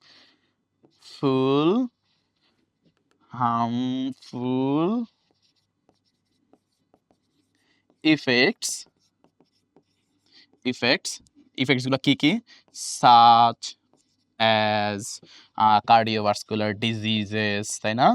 cardiovascular diseases এটা কিন্তু হয়। দেন আমরা দেখতে পাই এটার কারণে গ্লোবাল ওয়ার্মিং হয়, তাই না? Global warming. অ্যান্ড দেন আমরা চাইলে এটা লিখে দিলাম ইটিসি। আমি বললাম যে সবগুলো না দিলে একটা ম্যাক্সিমাম পোর্শন যেন তোমার আসে। তাহলে এইখানে তুমি লিখলা, তোমার খাতার মধ্যে লিখলে তিনটা লাইন হইলো। তিনটা লাইনের মধ্যে তুমি তোমার যে এয়ার পলিউশনের সংজ্ঞা আছে সেটা দিয়েছো, তোমার কজেসগুলো বর্ণনা করেছো, এবং ওই কজ থেকে কি ইফেক্ট হয় সেটাও লিখেছো। তুমি যে সলিউশনটা লিখো নাই, সলিউশন যদি না লিখতে চাও না লিখলেও কোনো সমস্যা নাই। মূলত প্যারাগ্রাফটা হয় কজ অ্যান্ড ইফেক্ট প্যারাগ্রাফ, সলিউশনটা তুমি শেষে জাস্ট অ্যাড করো, পলিসি যেটা হয় ওইটা অ্যাড করো। বাট তুমি চাইলে টপিক সেন্টেন্সে সলিউশন না দিতে পারো, চাইলে অ্যাড করে দিতে পারো। অ্যাড করলেও কিন্তু কোনোভাবেই ভুল হবে না। তো এইভাবে করে তুমি টপিক সেন্টেন্স লিখতে পারো। তাহলে খেয়াল করে দেখো, টপিক সেন্টেন্সের যে কন্ট্রোলিং আইডিয়া আছে সেটার জন্য কিন্তু তোমাকে ব্রেনস্টর্ম করা লাগছে, তাই না? তাহলে প্রসেসটা কি হয়েছে, এই যে কন্ট্রোলিং আইডিয়াটাকে বের করার জন্য তোমাকে হচ্ছে গিয়ে ব্রেন স্টর্মিং করা লাগছে। এবং এই যে ব্রেন স্টর্মিং করার পরে যে আইডিয়াগুলো আসছে সেগুলাকে তুমি কিভাবে করেছো, তুমি অর্গানাইজ করেছো, তাই না? এই যে অর্গানাইজ করেছো। অ্যান্ড দেন তোমার এই অর্গানাইজেশনের মধ্যে তোমার কি কি কাজে লাগছে, অর্গানাইজেশনের মধ্যে সবার আগে তোমার কিন্তু শব্দ বাছাই করা লাগছে। এই যে দেখো এখানে কিন্তু ওরসেনিং দিতে পারতা না, দিয়ে তুমি ডিটারিওরেটিং দিছো। কেন দিছো? আমরা বলেছিলাম এয়ার কোয়ালিটি যদি হচ্ছে গিয়ে ঠিক করতে চাই, বা এয়ার কোয়ালিটি বা কোনো সোশ্যাল ইস্যু, এনভায়রনমেন্টাল ইস্যু হইলে সেটার ক্ষেত্রে কিন্তু আমরা ডিটারিওরেটটাকে ব্যবহার করি। তাহলে ডিটারিওরেশন এটা একটা শব্দ যেটা তুমি শব্দের চিন্তা করছো। মিনস না দিয়ে তুমি রেফার্স টু দিয়েছো, একটু ফর্মাল ওয়েতে লেখার চেষ্টা করেছো। তাহলে এইটা হলো গিয়ে তোমার শাব্দিক মানে ওয়ার্ড লেভেলে তুমি যে দক্ষতা অর্জন করেছো সেই ওয়ার্ড লেভেলের দক্ষতা কিন্তু এখানে কাজে লাগছে। এন্ড এই ওয়ার্ড লেভেলগুলো যখন তুমি ব্যবহার করছো একটা নির্দিষ্ট সেন্টেন্সে তুমি লিখেছো, তাই না? সেন্টেন্সে লিখেছো কেমন করে দেখো, এই যে এয়ার পলিউশন এইটা হলো সাবজেক্ট, দেন রেফার্স টু এটা হচ্ছে গিয়ে ভার্ব, মানে ভার্ব ফ্রেজ হিসেবে এখানে কাজ করেছে। দেন আমরা দেখতে পাচ্ছি এখানে টুটা যেহেতু যদিও প্রিপোজিশন, রেফার্স হচ্ছে ভার্ব। এন্ড এরপরে টু এর পরে দেখো the deterioration of air quality to what, কাকে রেফার করে, হোয়াট দ্বারা প্রশ্ন করছো, কোনটিকে বা কি রেফার করে, তাই না? তাহলে হোয়াট দ্বারা প্রশ্ন করে যে অ্যান্সারটা পাইছো সেটা অবশ্যই কি হবে, অবজেক্ট হবে, অর্থাৎ এইটা হলো অবজেক্ট। তারপরে কেন হয় মূলত, due to smoke from industrial farms, brick kilns, তারপর হচ্ছে ওল্ড ভেহিকল। এই অংশটা যেটা আছে এই অংশটা আবার কি হয়ে গেল, কেন দ্বারা প্রশ্ন করেছো, তার মানে এই অংশটা আবার অ্যাডভার্বিয়াল ফ্রেজ হিসেবে কাজ করেছে, অর্থাৎ অ্যাডজাংক্ট হিসেবে কাজ করেছে। তাহলে এইভাবে করে সাবজেক্ট ভার্ব এক্সটেনশনে সেখানে অবজেক্ট এবং অ্যাডজাংক্ট ব্যবহার করার মাধ্যমে তুমি যে সেন্টেন্স লেভেলের দক্ষতা অর্জন করেছো সেটাকে ব্যবহার করেছো। সো আমি তোমাকে দেখানোর চেষ্টা করেছি যে তুমি কন্ট্রোলিং আইডিয়াটাকে ব্রেনস্টর্মিং করে বের করেছো, যেটা তোমার রাইটিং প্রি রাইটিং ফেজে আছে। দেন তুমি অর্গানাইজ করেছো তোমার যে কন্ট্রোলিং আইডিয়াটা আছে এটা প্রি রাইটিং এর মধ্যে। অর্গানাইজ করতে গিয়ে তুমি এখানে ওয়ার্ড লেভেলে যে দক্ষতা অর্জন করেছিলা, কোন কোন শব্দ ব্যবহার করা উচিত, কোনখানে কোনখানে কোন সিচুয়েশনে কোন শব্দ বেশি ভালো যায় সেইটা, অ্যান্ড দেন সেন্টেন্স লেভেলেও তুমি কিন্তু যে দক্ষতা অর্জন করছো সেটা দিয়ে তুমি এই পুরো টপিক সেন্টেন্সটা লিখতে পেরেছো, তাই না? তো এইভাবে করে তুমি যখন লিখতে বসবা তখন তোমার ফ্রি হ্যান্ড রাইটিং এর দক্ষতাটা তুমি ব্যবহার করতে পারবা। তুমি ব্যবহার করো, আসলে ব্যবহার করো। তুমি চিন্তা করো তুমি কি, কি লিখবা। কিন্তু তুমি আসলে ওই সচেতন মাইন্ডে আছে না, কনসিয়াস মাইন্ডে তুমি এটা ব্যবহার করো না। এই কারণে মূলত তোমার ফ্রি হ্যান্ড রাইটিংটা আসলে ইমপ্রুভ হয় না। তুমি যদি এই প্রসেসটা ফলো করতা, আগে তো করতাই এটা, তাই না? তুমি তো নরমালি এভাবেই করো। বাট প্রসেসটা ফলো করো না, জেনে বুঝে ফলো করো না। প্রসেসটা জেনে বুঝে ফলো করলে তোমার লেখার ইমপ্রুভমেন্ট লেভেলটা কিন্তু হাই হয়ে যাবে। বুঝতে পেরেছি? চলো একটা দেখাইলাম, তোমাকে আরেকটা দেখাই। যেমন ধরো আমাদের একটা প্যারাগ্রাফ যদি আমি বলি এরকম করে, হাউ এডুকেশন, ধরো আমি লিখলাম একটু ভিন্ন ধরনের প্যারাগ্রাফ, ঢাকা বিশ্ববিদ্যালয়ে এসেছিল। সো এই প্যারাগ্রাফটার কথা যদি বলি, হাউ এডুকেশন ক্যান এনলাইটেন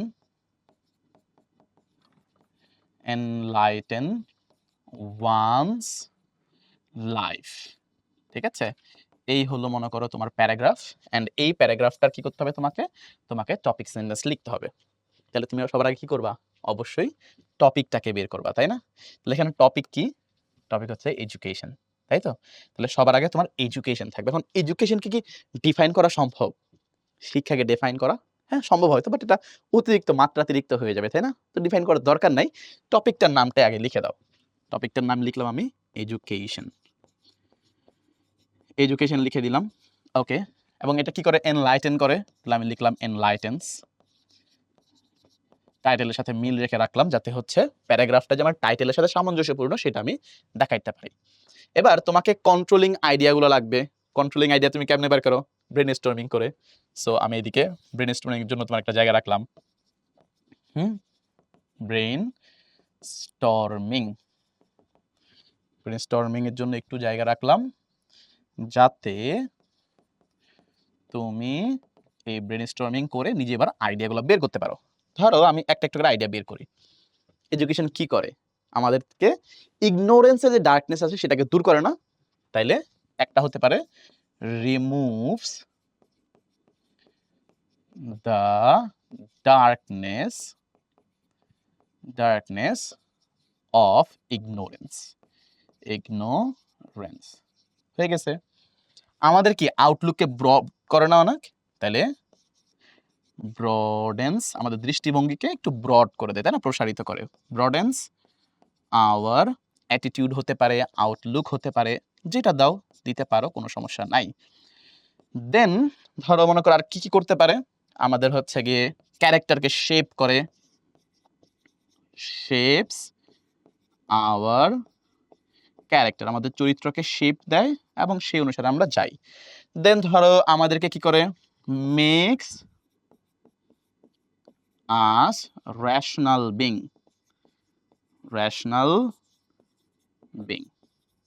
হয়ে গেল না? ধরো আমি 4টা লিখলাম, 4 থেকে 6টা হইতে পারে, তুমি নিজের মতো করে লিখলাম। আমি আপাতত তোমাদের দেখানোর জন্য 4টাই লিখলাম। আমার মাথায় যেগুলো আসছে একদম ফ্রি হ্যান্ড রাইটিং এ তুমি যেভাবে চিন্তা করতা ঠিক সেভাবে করে লিখছি। তাহলে এনলাইটেন্স আস, ধরো আমি লিখলাম আস বাই, এবার একটা একটা করে যাব। বাই হচ্ছে প্রিপোজিশন, প্রিপোজিশনের পরে ভার্বের সাথে আইএনজি যুক্ত করতে হয়। তাহলে আমি আইএনজি যুক্ত করে দিলাম, এই যে রিমুভসটা হয়ে গেল, removing the darkness of ignorance, তাই না? ডার্কনেস অফ ইগনোরেন্স দেন এরপরে কি করে আমাদের ব্রডেন করে, তাই না? তাহলে broadening hour Outlook and then এরপরে দেখো শেপিং আওয়ার ক্যারেক্টার তারপরে অ্যান্ড দিয়ে কি করলাম আমি, এরপরে নিয়ে আসলাম হচ্ছে মেকিং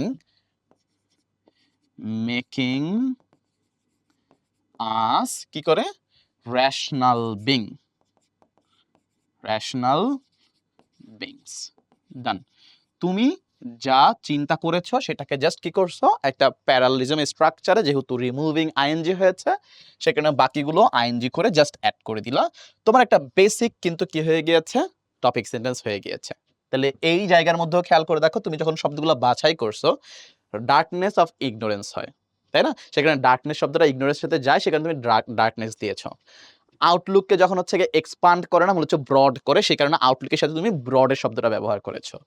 তারপরে আমাদের ক্যারেক্টারকে শেপ করা হয়, তাই না?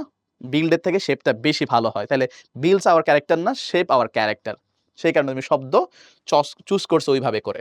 আবার সেন্টেন্স লেভেলে তুমি কি করছো দেখো, সেন্টেন্স লেভেলে যদি আমি দেখাই তাহলে এই এডুকেশন এটা হলো সাবজেক্ট, এনলাইটেন্স হলো ভার্ব, আস হলো অবজেক্ট, কাকে করে আমাদেরকে, অ্যান্ড দেন হচ্ছে গিয়ে তুমি কিভাবে করে by removing the darkness of ignorance, কিভাবে দ্বারা প্রশ্ন করে অ্যাডজাঙ্ক্ট এনেছো এবং সেইভাবে করে অ্যান্সারটা তুমি নিয়ে গিয়েছো।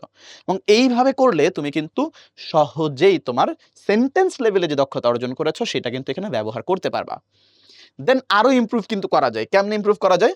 একটা বিষয় একটু মাথায় রাখবা, সেটা হলো যখন তুমি কোনো ফর্মাল রাইটিং লিখতে যাবা তখন এটাকে কোনোভাবেই হচ্ছে গিয়ে ফার্স্ট পারসন পার্সপেক্টিভ থেকে লিখবা না, এটাকে ফার্স্ট পারসন পার্সপেক্টিভ থেকে লেখা যাবে না, বরঞ্চ এটাকে কিন্তু থার্ড পারসন পার্সপেক্টিভ থেকে লিখতে হবে। প্রয়োজনে আমরা প্যাসিভ স্ট্রাকচার ব্যবহার করব, কিন্তু কোনোভাবে যেন ফার্স্ট পারসনটা না ব্যবহার না করি, যেটা এখানে করেছি আমরা। যেমন ধরো আস, হ্যাঁ, দেন এরপরে দেখো আমরা এখানে ব্যবহার করেছি হচ্ছে গিয়ে আওয়ার, তারপরে দেখো এখানে ব্যবহার করেছি আওয়ার, তারপর আবার এখানে ব্যবহার করেছি আস, এগুলো সবগুলোই কিন্তু আমাদের ফার্স্ট পারসন। তো তোমরা এই ভুলটা করে থাকো, তো এই ভুলটাকেও সমাধান করা যায়। কিভাবে করব?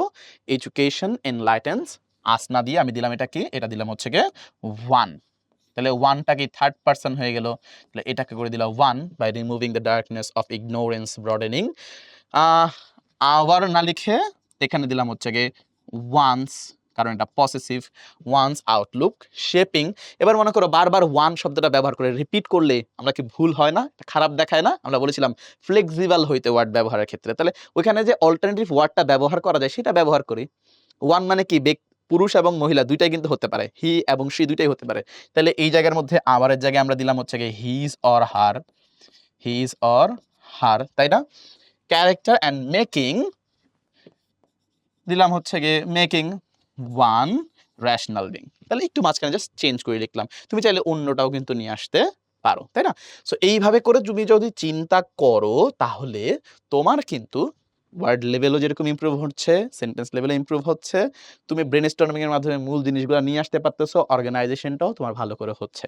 তোমার প্যারাগ্রাফের এতটুকু পড়লে কিন্তু টিচার বুঝে যাবে তোমাকে পরবর্তীতে তুমি কোন জিনিসগুলো লিখছো।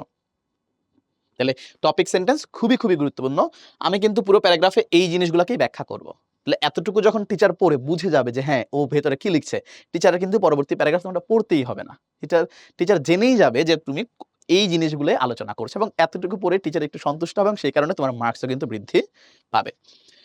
এবার এছাড়া তুমি আর কি করতে পারো? তুমি ধরো মনে করো যে এই যখন লিখতে যাচ্ছ তখন লেখার সময় ওয়ার্ড লেভেল তো ঠিক রাখবা, ফার্স্ট পারসন ইয়াগুলো চেষ্টা করবা।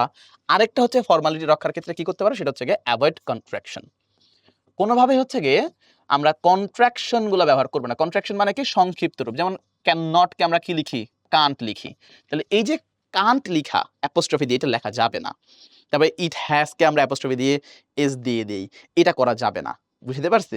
সো কন্ট্রাকশন গুলোকে এভয়েড করে একটু বিস্তারিতই লেখা, তাহলে কিন্তু আরেকটু বেটার হয়। তাহলে ফার্স্ট পারসন না লিখে থার্ড পারসন লিখবো, কন্ট্রাকশনকে এভয়েড করবো। এগুলো কিন্তু আমাদের ফর্মালিটির ক্ষেত্রে করতে হয় এবং সেখানে অ্যাক্টিভ ভয়েসের জায়গায় প্যাসিভ ভয়েস ব্যবহার করা। যেমন আই ইট রাইস দিলে এটা ফার্স্ট পারসন হয়ে যাচ্ছে। Rice is eaten by me দিলে সেটা প্যাসিভও হচ্ছে এবং সাথে, সাথে থার্ড পারসন হচ্ছে। এই বিষয়গুলো কিন্তু মাথায় রাখতে পারো। এরপরে তোমার টপিক সেন্টেন্স যখন শেষ, এরপরে তোমার আসবে সাপোর্টিং ডিটেইলস এর মধ্যে। এবার সাপোর্টিং ডিটেইলসটা আসলে কি, হ্যাঁ? সাপোর্টিং ডিটেইলস কি? সাপোর্টিং ডিটেইলস হলো তুমি যা টপিক সেন্টেন্সে লিখেছ সেটাকে সাপোর্ট করবা, সেটাকে প্রমাণ করবা, প্রুভ করবা, সেটাকে এক্সপ্লেইন করবা, তাই না? তাহলে প্যারাগ্রাফের তুমি মূলত এই টপিক সেন্টেন্স যা লিখছো সেটাকেই তুমি এক্সপ্লেইন করবা, ইলাস্ট্রেট করবা, প্রুভ করবা। এটাই হলো তোমার সাপোর্টিং ডিটেইলস। যেমন ধরো তুমি এখানে প্যারাগ্রাফে কি কি লিখেছো? তুমি লিখেছো হচ্ছে গিয়ে removes the darkness of ignorance. কিভাবে করে? ব্যাখ্যা করো, প্রমাণ করো। এইটা হলো কথা। ব্রডেন্স আওয়ার আউটলুক, আমাদের আউটলুককে প্রসারিত করে। কিভাবে করে? কেন করে? ব্যাখ্যা করো। হয়ে যাবে সাপোর্টিং ডিটেইলস। ঠিক আছে? যেমন এই যে সাপোর্টিং ডিটেইলস আছে, এই সাপোর্টিং ডিটেইলস লেখার সময় তুমি কি, কি জিনিস মাথায় রাখতে পারো? সাপোর্টিং ডিটেইলস লেখার সময় তুমি মাথায় রাখতে পারো বেশ কিছু বিষয়। কি, কি? যেমন তোমার হতে পারে ফ্যাক্ট, কোনো যুক্তি নিয়ে আসা। জাস্ট লিখে দিলে হবে না। এডুকেশন খুবই গুরুত্বপূর্ণ, এটা আমাদের ডার্কনেস দূর করে দেয়। কিভাবে করে সেটা ব্যাখ্যা করো নাই তো। মার্কস পাবা না নয়তো। ফ্যাক্ট অথবা হইতে পারে সেটা সেইং, কোনো উক্তি, হ্যাঁ? কোনো উক্তিকে নিয়ে আসা। একটা বিখ্যাত ব্যক্তি কোনো উক্তি করেছেন, সেই উক্তিটা যদি আমার লেখার সাথে প্রাসঙ্গিক হয় সেটাকে নিয়ে আসা। দেন তুমি এখানে নিয়ে আসতে পারো হচ্ছে কোনো সার্ভে। কোনো একটা সার্ভে হয়তো করা হয়েছে, সেই সার্ভে থেকে প্রমাণ হয় আমার যে পয়েন্টটা আছে সেটা। তাহলে সেটাও কিন্তু নিয়ে আসতে পারো, তাতে কোনো সমস্যা নেই। যেমন ধরো আমাদের নেলসন ম্যান্ডেলা একটা কথা বলেছে। নেলসন ম্যান্ডেলা কি বলেছে? নেলসন ম্যান্ডেলা বলেছে যে এডুকেশন, আমি এখানে লিখে দিচ্ছি যাতে তোমাদের বুঝাতে সুবিধা হয়। Education is the most powerful most powerful weapon which you বা হুইচ ওয়ান ক্যান, ইউ দেওয়া যেতে পারে, ওয়ান দিলে ভালো থার্ড পার্সনের দিক থেকে, one can use to remove the evils. এটা আমি জাস্ট এরকমই একদম এক্সাক্ট এটা বলো না, দুই একটা শব্দ এদিক সেদিক হতে পারে, বাট এরকম একটা উক্তি কিন্তু সে করেছে। ধরো উক্তিটা আমরা দেখাই দিই, এখানে আছে তোমাদের জন্য আমি রেখেছি যে উক্তিটা কি ছিল। উক্তিটা ছিল education is the most powerful weapon which you can use to change the world.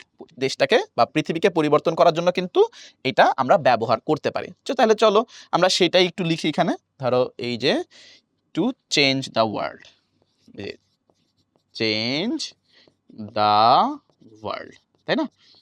তো এইটা তুমি ধরো তোমার যখন রিমুভ করা হইছে আমাদের ডার্কনেস অফ ইগনোরেন্স, সেইটা মূলত কি দেশকে পরিবর্তন করছে না, পৃথিবীকে পরিবর্তন করেছে না?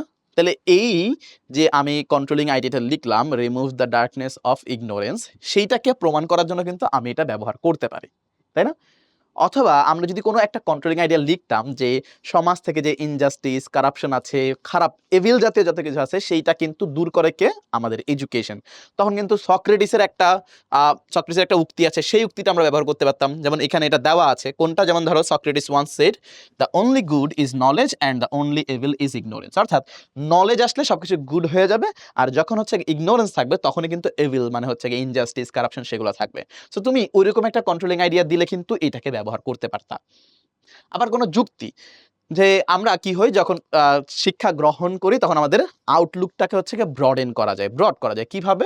ধরো যখন তুমি পড়াশোনা করছো, when we read many books, আমরা যখন অনেকগুলো বই পড়ি তখন আমাদের কি হয় বিভিন্ন ডাইভার্সিটি সম্বন্ধে জানি।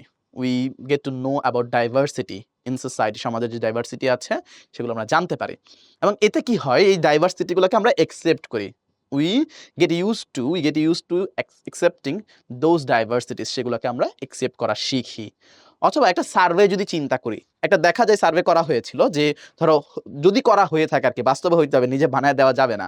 একটা সার্ভে যদি এরকম করা হয়ে থাকে যে যারা শিক্ষিত মানুষ আছে তারা দেখা যায় অন্যান্য অশিক্ষিত মানুষ থেকে তারা 60% মোর লাইকলি তাদের সম্ভাবনা আরো বেশি, 60% ক্ষেত্রে বেশি সম্ভাবনা তাদের থাকে তারা যে সমাজের মধ্যে ডাইভার্সিটি গুলো আছে, বিভিন্ন দল, মত কিংবা ধর্মের মানুষজন থাকবে, এইটাকে একসেপ্ট করা তাদের হচ্ছে গিয়ে সম্ভাবনা বেশি থাকে। সো ওইটাও কিন্তু একটা হইতে পারে সার্ভে আকারে। যেমন ধরো এখানে দেওয়া আছে যেটা যে a global survey revealed that educated individuals are 60% more likely to support cultural diversity. So এইটা হইতে পারে তোমার সার্ভে। তাহলে যুক্তি দেখাইলাম, যুক্তিটা কি হতে পারে? যুক্তি হচ্ছে গিয়ে তুমি কারণ দেখাইলা, কেন দিয়ে প্রশ্ন করলা, কিভাবে দিয়ে প্রশ্ন করলা, যেটা আসবে উত্তর সেটা হচ্ছে যুক্তি, ফ্যাক্ট। যে আমি অনেক বই পড়ছি, বই পড়ার কারণে আমি ডাইভার্সিটি জানতে পারছি এবং সেটা আমি যেহেতু জানি এখন আমি সেটাকে একসেপ্ট করা আমার জন্য সহজ।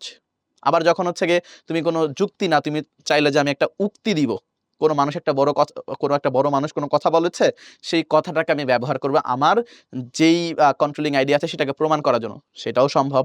তুমি কোনো একটা সার্ভে হয়েছিল, সেই সার্ভের একটা তথ্য জানো, সেই তথ্যটা ব্যবহার করেও তুমি কিন্তু তোমার কন্ট্রোলিং আইডিয়াকে সাপোর্ট করতে পারো, তাই না? তাহলে তুমি সবার আগে টপিক সেন্টেন্স লিখলা, টপিক সেন্টেন্সে ব্রেনস্টর্মিং করলা, ব্রেনস্টর্মিং করে সেখান থেকে কন্ট্রোলিং আইডিয়াগুলো নিয়ে আসলা, সেগুলো অর্গানাইজ করলা, word level, sentence level use করলা। দেন তুমি যে কন্ট্রোলিং আইডিয়াগুলো লিখছো সেটাকে আবার চিন্তা করা। ওই যে আবার চিন্তা করতে হবে কিভাবে? ওই যে তোমাকে চিন্তা করতে হবে আমি যে কন্ট্রোলিং আইডিয়া লিখছি, removes the darkness of ignorance, সেটা কিভাবে করে, যুক্তি কি, সেটা কোনো কি সার্ভে আছে, সেটা কি কোনো বিখ্যাত ব্যক্তি কি এমন কোনো কথা বলেছে, এগুলা কিন্তু মাথার মধ্যে আসবে এবং সেটাকে তুমি আবার কি করবা, ওয়ার্ড এবং সেন্টেন্স লেভেলে চিন্তা করে তোমার সাপোর্টিং ডিটেলস লিখবা। অর্থাৎ সাপোর্টিং ডিটেলস লিখতে গিয়েও কিন্তু তোমার কি করা লাগছে, ওই যে আগের তুমি ফ্রি হ্যান্ড রাইটিং এর টেকনিকগুলো শিখেছো সেগুলো কিন্তু ব্যবহার করা লাগছে। অ্যান্ড দেন তুমি আসবা কোথায়, তোমার কনক্লুশনের মাঝে। তোমার কনক্লুশনে কি আছে দেখো, তোমার কনক্লুশনে তোমাদের মূলত থাকে টপিক সেন্টেন্সে যেটা আছে সেইটাকেই তুমি আরেকটু সামারাইজ ডিসিশন আকারে লিখবা। আমরা একটা জিনিস ভুল করি, যেটা হলো একদম যখন আমি শেষে যাই, শেষ লাইন লিখি, সেখানে একটা নতুন কোনো তথ্য এনে দেই, নতুন কোনো তথ্য এনে দেই। আচ্ছা, নতুন কোনো তথ্য এনে দিলাম, সেটাকে আমি ব্যাখ্যা করব কোথায়, আমি এটাকে সাপোর্ট করব কোথায়, প্রুফ করব কোথায়? সুযোগ আছে কোনো? কোনো সুযোগ নাই। এখন এই কারণেই মূলত কনক্লুশনে কখনো নতুন কোনো আইডিয়া, নতুন কোনো বিষয়, নতুন কোনো ফ্যাক্ট, নতুন কোনো তথ্য কোনো কিছু যুক্ত করা যাবে না। তুমি টপিক সেন্টেন্সে যা লিখেছো সেটাকেই ডিসিশন আকারে কিন্তু কনক্লুশনে লিখবা। ঠিক আছে? যেমন ধরো আমি যদি এই যে how education enlightens one's life, এইটার যদি হচ্ছে কি লিখি, কনক্লুশন লিখি, তাহলে এর যেই টপিক সেন্টেন্স আছে তার সাথে মিল থাকবে। কিরকম করে? Education enlightens one's life by removing the darkness of ignorance, shaping one's character, broadening his or her outlook, guiding toward wisdom and progress and driving away the evils from society. এটা হচ্ছে topic sentence. তাহলে নিচে এসে দেখো তুমি যখন conclusion লিখেছি সেখানেও কিন্তু সেম হবে, দাস এইভাবে করে আমি এখানে প্রমাণ করেছি, এই জায়গাগুলোতে প্রমাণ করেছি, দাস এইভাবে করে এডুকেশন নট অনলি এটা এনলাইটেন্স once individuals with knowledge but also shapes character, broadens outlook, promotes progress and eradicates social evils, making it true light of human civilization. তাহলে এখানেও দেখো নলেজ দ্বারা এনলাইটেন করে, তাহলে এখানের মধ্যে নলেজ দ্বারা সে কি করে, ডার্কনেস অফ ইগনোরেন্সকে রিমুভ করে। তারপরে এখানে শেপিং ওয়ান্স ক্যারেক্টার আছে, এখানেও শেপস ওয়ান্স ক্যারেক্টার আছে। Broadening hour his or Outlook, আউটলুকটাও এখানে দেখো ব্রড করার কথা আছে, ব্রডেন্স আউটলুক, মানে টপিক সেন্টেন্সে যেটা ছিল কনক্লুশনে কিন্তু সেম জিনিসগুলাই আছে। এবং তুমি এখানে যেটা লিখছিলা সেটা তোমার আইডিয়া ছিল, এখানে তুমি প্রমাণ করেছো এবং সেইটা এই জায়গার মধ্যে ডিসিশন আকারে লিখেছো। এইটাই কিন্তু একটা প্যারাগ্রাফের মূল থিম কিংবা মূল স্ট্রাকচার। এবং এই স্ট্রাকচারে আগানোর ক্ষেত্রে তুমি ব্রেনস্টর্ম করবা, অর্গানাইজ করবা, ওয়ার্ড লেভেলে যে দক্ষতা অর্জন করছো সেটাকে ব্যবহার করবা, সেন্টেন্স লেভেলে যে দক্ষতা অর্জন করছো সেটাকে ব্যবহার করবা। ডান, তোমার আর কিছু চিন্তা করতে হবে না। ধরো তুমি অ্যাপ্লিকেশন লিখছো, ফরম্যাটটা কি? ফরম্যাট হচ্ছে সবার আগে ডেট দিতে হয়, তারপরে তুমি কাকে লিখছো তাকে লিখতে হয়, তারপরে তার অ্যাড্রেস লিখতে হয়, তারপরে সাবজেক্ট লিখতে হয়, দেন তুমি হচ্ছে কি করবা, সম্বোধন করে ভেতরে এসে মেইন বডিতে আসবা। মেইন বডিতে এসে তোমাকে কি করতে হবে, ফরম্যাট অনুসারে এবার এখানে এসে তোমাকে তোমার অ্যাপ্লিকেশনটা কেন সেটা লিখতে হবে। তো এখানে তুমি এসে ব্রেনস্টর্ম করবা, তুমি অ্যাপ্লিকেশন লিখছো যে ট্রান্সফার সার্টিফিকেট, তো ট্রান্সফার সার্টিফিকেট আসলে কেন চাও, একটু চিন্তা করা কারণগুলা, কারণ কি কি হতে পারে, তোমার বাবা কি হয়েছে, বদলি হয়ে গিয়েছেন তোমাদের জেলা থেকে অন্য একটা জেলায়, এটা একটা কারণ। এবং তোমার এখন যে স্কুলে তুমি আছো সেখানে তোমার কোনো রিলেটিভস নাই, তো তুমি এখানে থেকে তোমার পড়াশোনা কন্টিনিউ করতে পারবা না। এছাড়া তুমি যদি কোনো হোস্টেলে ওঠো তাহলে সেক্ষেত্রেও হয়তো তুমি ওখানে মানিয়ে নেওয়া থেকে শুরু করে এভরিথিং অনেক কষ্টসাধ্য হয়ে যাবে, সেই কারণে তোমাকে বাধ্য হয়ে এই স্কুল ছেড়ে অন্য একটা স্কুলে চলে যাওয়া লাগছে। তাহলে এই যে তিনটা কারণ তুমি বের করলে, এটা কি ব্রেনস্টর্মিং এর কারণে। এবং কারণগুলো যখন উল্লেখ করবা তখন তোমার অবশ্যই ওয়ার্ডগুলা ওইভাবে করে ব্যবহার করতে হবে যেন ওই শব্দটা নির্দিষ্টভাবে তুমি ওই ভার্বের সাথে কিংবা ওই নাউনের সাথেই ব্যবহৃত হয় এমন হয়। কোলোকেশন কিংবা কোন সিচুয়েশনে কোন শব্দ ব্যবহার করতে হয়, কোন মিনিং এ ব্যবহার করতে হয়, সিনোনিমাস শব্দ ব্যবহার করা তুমি এখানে ব্যবহার করবা। সেন্টেন্স আকারে যখন সাজাবা, সেন্টেন্সের যে দক্ষতা অর্জন আছে সেই দক্ষতাকে তুমি কাজে লাগাবা। অ্যান্ড লাস্টে হচ্ছে অর্গানাইজ করে এবং সবার শেষে যখন ড্রাফট লেখা শেষ তুমি এবার রিভিউ করবা যে তুমি যা যা চিন্তা করেছিলে আউটলাইনের মধ্যে সেই আউটলাইনটা তুমি এখানে পূরণ করতে পারছো কিনা। এটা কিন্তু অন্যান্য যে রাইটিং গুলো আছে সেখানেও কিন্তু সেম হবে, তাই না? তো এই যে তুমি এখন চিন্তা করতে পারছো, তুমি এখন লিখতে পারছো, অর্গানাইজ করতে পারছো, এডিট করতে পারছো, সবকিছু পারছো, বাট তোমার ওই যে একটা প্যারা ছিল না রিলেশনশিপটা মেনটেন করা। আমি বলেছিলাম যে আমাদের যে এয়ার পলিউশন হয় বা ডিফরেস্টেশন হয়, ডিফরেস্টেশনের কারণে মানুষ মারা যাচ্ছে বা এয়ার পলিউশনের কারণে মানুষ মারা যাচ্ছে। কিভাবে মারা যাচ্ছে রিলেশনশিপটাকে ব্যাখ্যা করা নাই, তাই না? সো এই রিলেশনশিপটা কিন্তু যখন ব্যাখ্যা করতে যাইবা তখন কজ, ইফেক্ট কিংবা এইটার পাশাপাশি এইটাও হয়। এই ধরনের কিন্তু কিছু ট্রানজিশন দরকার আছে। যে ট্রানজিশনগুলো আমরা কই থেকে পাই? ট্রানজিশনগুলো মূলত আমরা পাই আমাদের লেখাকে আরো উন্নত করার জন্য কিছু কোহেসিভ ডিভাইসেস আছে যেগুলা আমরা ব্যবহার করে থাকি। কোহেসিভ ডিভাইসেস গুলা কি? তুমি একটা সেন্টেন্সের সাথে আরেকটা সেন্টেন্সের রিলেশন দেখাচ্ছ, রিলেটেবল দেখাচ্ছ, কিভাবে রিলেশন আছে ওদের, কিভাবে তারা একসাথে আরেকটা রিলেটেড সেই জিনিসটা দেখাচ্ছ, সেটা হচ্ছে তোমার কোহেসিভ ডিভাইসটা হচ্ছে প্রমাণ করবে। যে আগেরটার সাথে পরেরটা কি কজ এন্ড ইফেক্ট? তাহলে আগেরটা কজ হলে পরেরটা ইফেক্ট হলে তাহলে সো দেয়ারফর ব্যবহার করা। যদি তুমি কোনো তথ্য দিছো, হ্যাঁ? যেমন ধরো তুমি বললা যে আমাদের যেই ডেফরেস্টেশন আছে তার কারণে আমাদের ওয়াইল্ড লাইফ কিন্তু কি হয়ে যাচ্ছে? আগে থেকে এখন ডিসপ্লেসমেন্ট হয়ে যাচ্ছে। তো তুমি বললা যে আমাদের ডেফরেস্টেশনের কারণে ওয়াইল্ড লাইফ ডিসপ্লেসমেন্ট হচ্ছে। ফর এক্সাম্পল আগে একটা প্রাণী এখন দেখতে পারতাম অনেক বেশি, কিন্তু এখন আমাদের দেশের মধ্যে এটা দেখা যায় না। কারণ ডিফরেস্টেশনের কারণে বন নষ্ট হয়ে গেছে, সেই কারণে আর প্রাণীটা আর এখানে আসে না। তাই না? তো ওই যে ফর এক্সাম্পল শব্দটা ব্যবহার করা এটা হচ্ছে কোহেসিভ ডিভাইস। আবার তুমি বললা যে হচ্ছে এয়ার পলিউশনের কারণে দেখা যায় বায়ু দূষণ হয়, যেটা আমরা কি করি? ইনহেল করি এবং এর কারণে অনেক রোগ হয়। এই রোগ হয়, রোগের হওয়ার কারণে so many people die every year, প্রতি বছর অনেক মানুষ মারা যায়। তো এই যে সো ব্যবহার করলা এটা হচ্ছে গিয়ে ট্রানজিশন ওয়ার্ড কিংবা কোহেসিভ ডিভাইস, যেটা তুমি রিলেশনগুলো দেখানোর সময় কাজে লাগবে। তো রিলেশনশিপটা যদি সিমিলারিটি হয় যে আগের সেন্টেন্সে যা আছে পরের সেন্টেন্সেও সেম আছে, যেমন ধরো আমরা এই প্যারাগ্রাফের কথাই চিন্তা করি যে এই জায়গার মধ্যে যে as Nelson Mandela said education is the most powerful weapon which you can use to change the world. এবং এর পাশাপাশি আরও কিছু যদি চিন্তা করি, আরও কিছু যে বেনিফিট আছে তার মধ্যে রয়েছে schools and universities include lessons. তারা কি করে? লেসন্স থাকে। কোন ধরনের লেসন্স থাকে?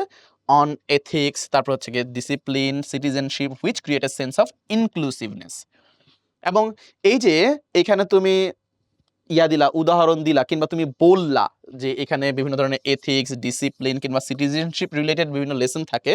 এই লেসনগুলোর কারণে ইনক্লুসিভনেস আসে এবং এটাকে উদাহরণ দেখাইলে একটা উদাহরণ কিরকম? এই যে দেখো, students who participate in group activities, যারা গ্রুপ অ্যাক্টিভিটিসের মধ্যে পার্টিসিপেট করে তারা টিম ওয়ার্ক শিখে, রেসপেক্ট ফর আদার্স, অন্যদেরকে টিমের মধ্যে অন্যদেরকে রেসপেক্ট করা শিখে, যেটা ইনক্লুসিভনেসের সাথে সম্পর্কিত। তো তুমি এই জায়গার মধ্যে স্কুল ইউনিভার্সিটিগুলা ইনক্লুসিভনেস হতে শেখায়, কিভাবে শেখায়? উদাহরণ দিয়ে দেখাইলা। কারণ স্কুলের মধ্যে মানুষজন আমরা ডিবেট থেকে শুরু করে অন্যান্য কম্পিটিশনগুলোর মধ্যে পার্টিসিপেট করি, যেখানে আমাদের টিম এবং অপোজিশন টিম দুইজনের প্রতি রেসপেক্ট শো করার যে বিষয়টা আছে সেটা কিন্তু শেখানো হয়। এটা এক্সাম্পল আকারে দেখাইলা। এক্সাম্পল জন্য তুমি কি করলা? ফর এক্সাম্পল ব্যবহার করলা, তাই না?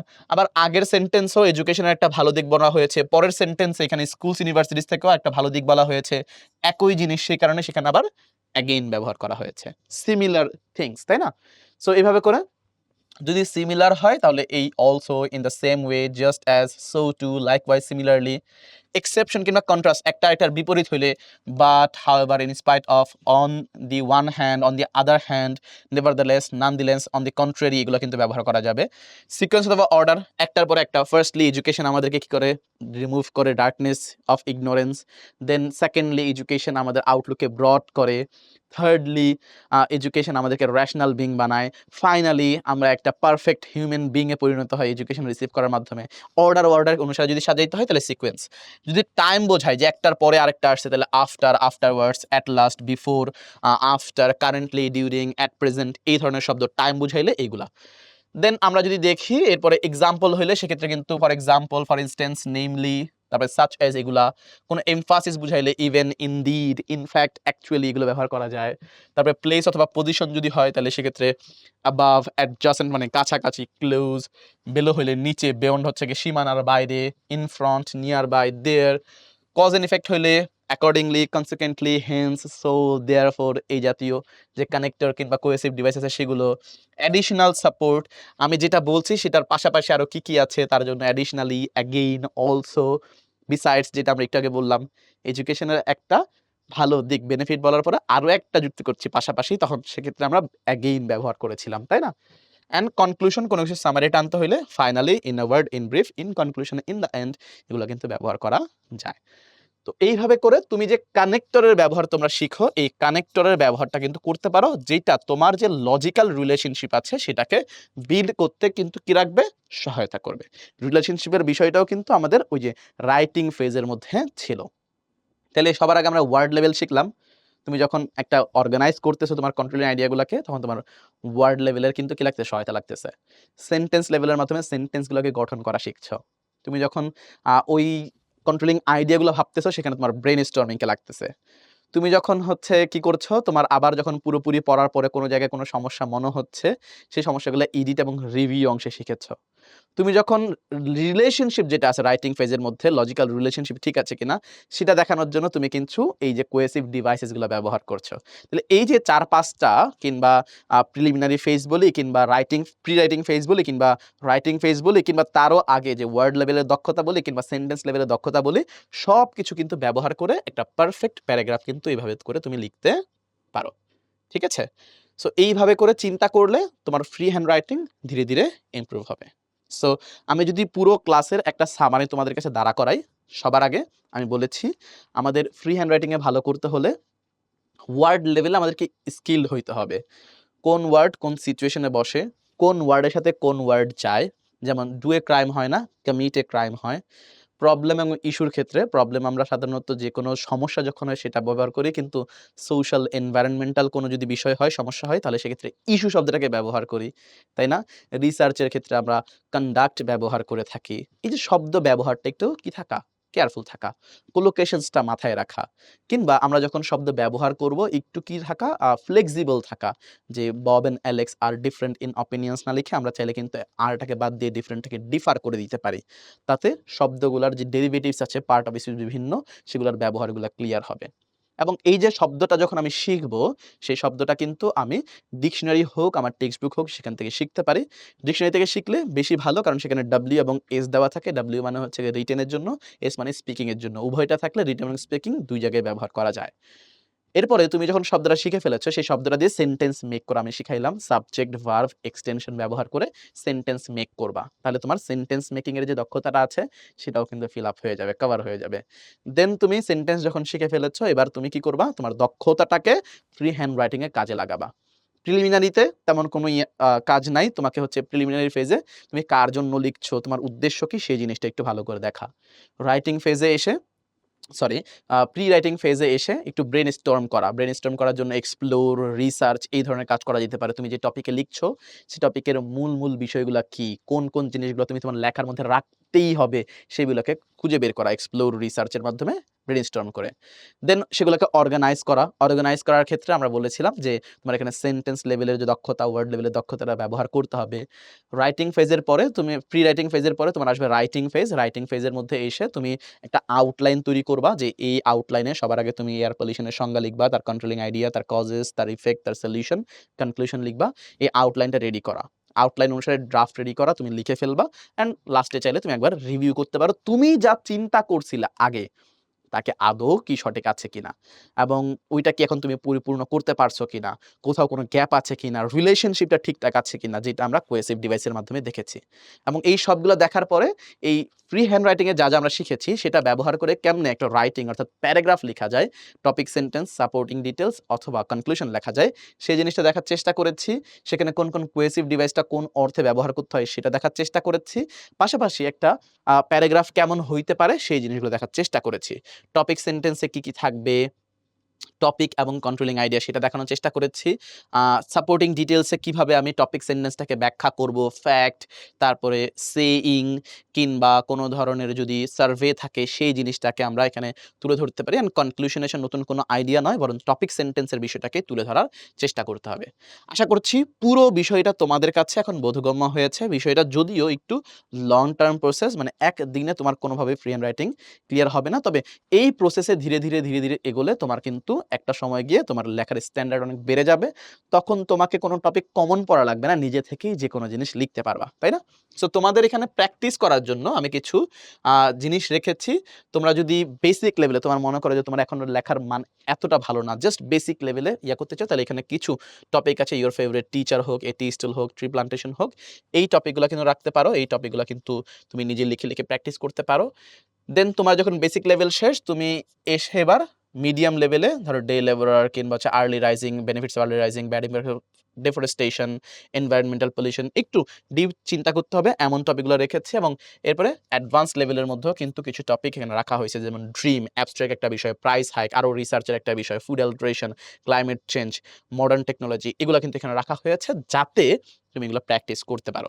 তোমরা যদি চাও তাহলে এই যে প্যারাগ্রাফগুলো আমি দিলাম সেগুলো প্র্যাকটিস করে সেগুলো কিন্তু এই ভিডিওর কমেন্ট বক্সে দিতে পারো।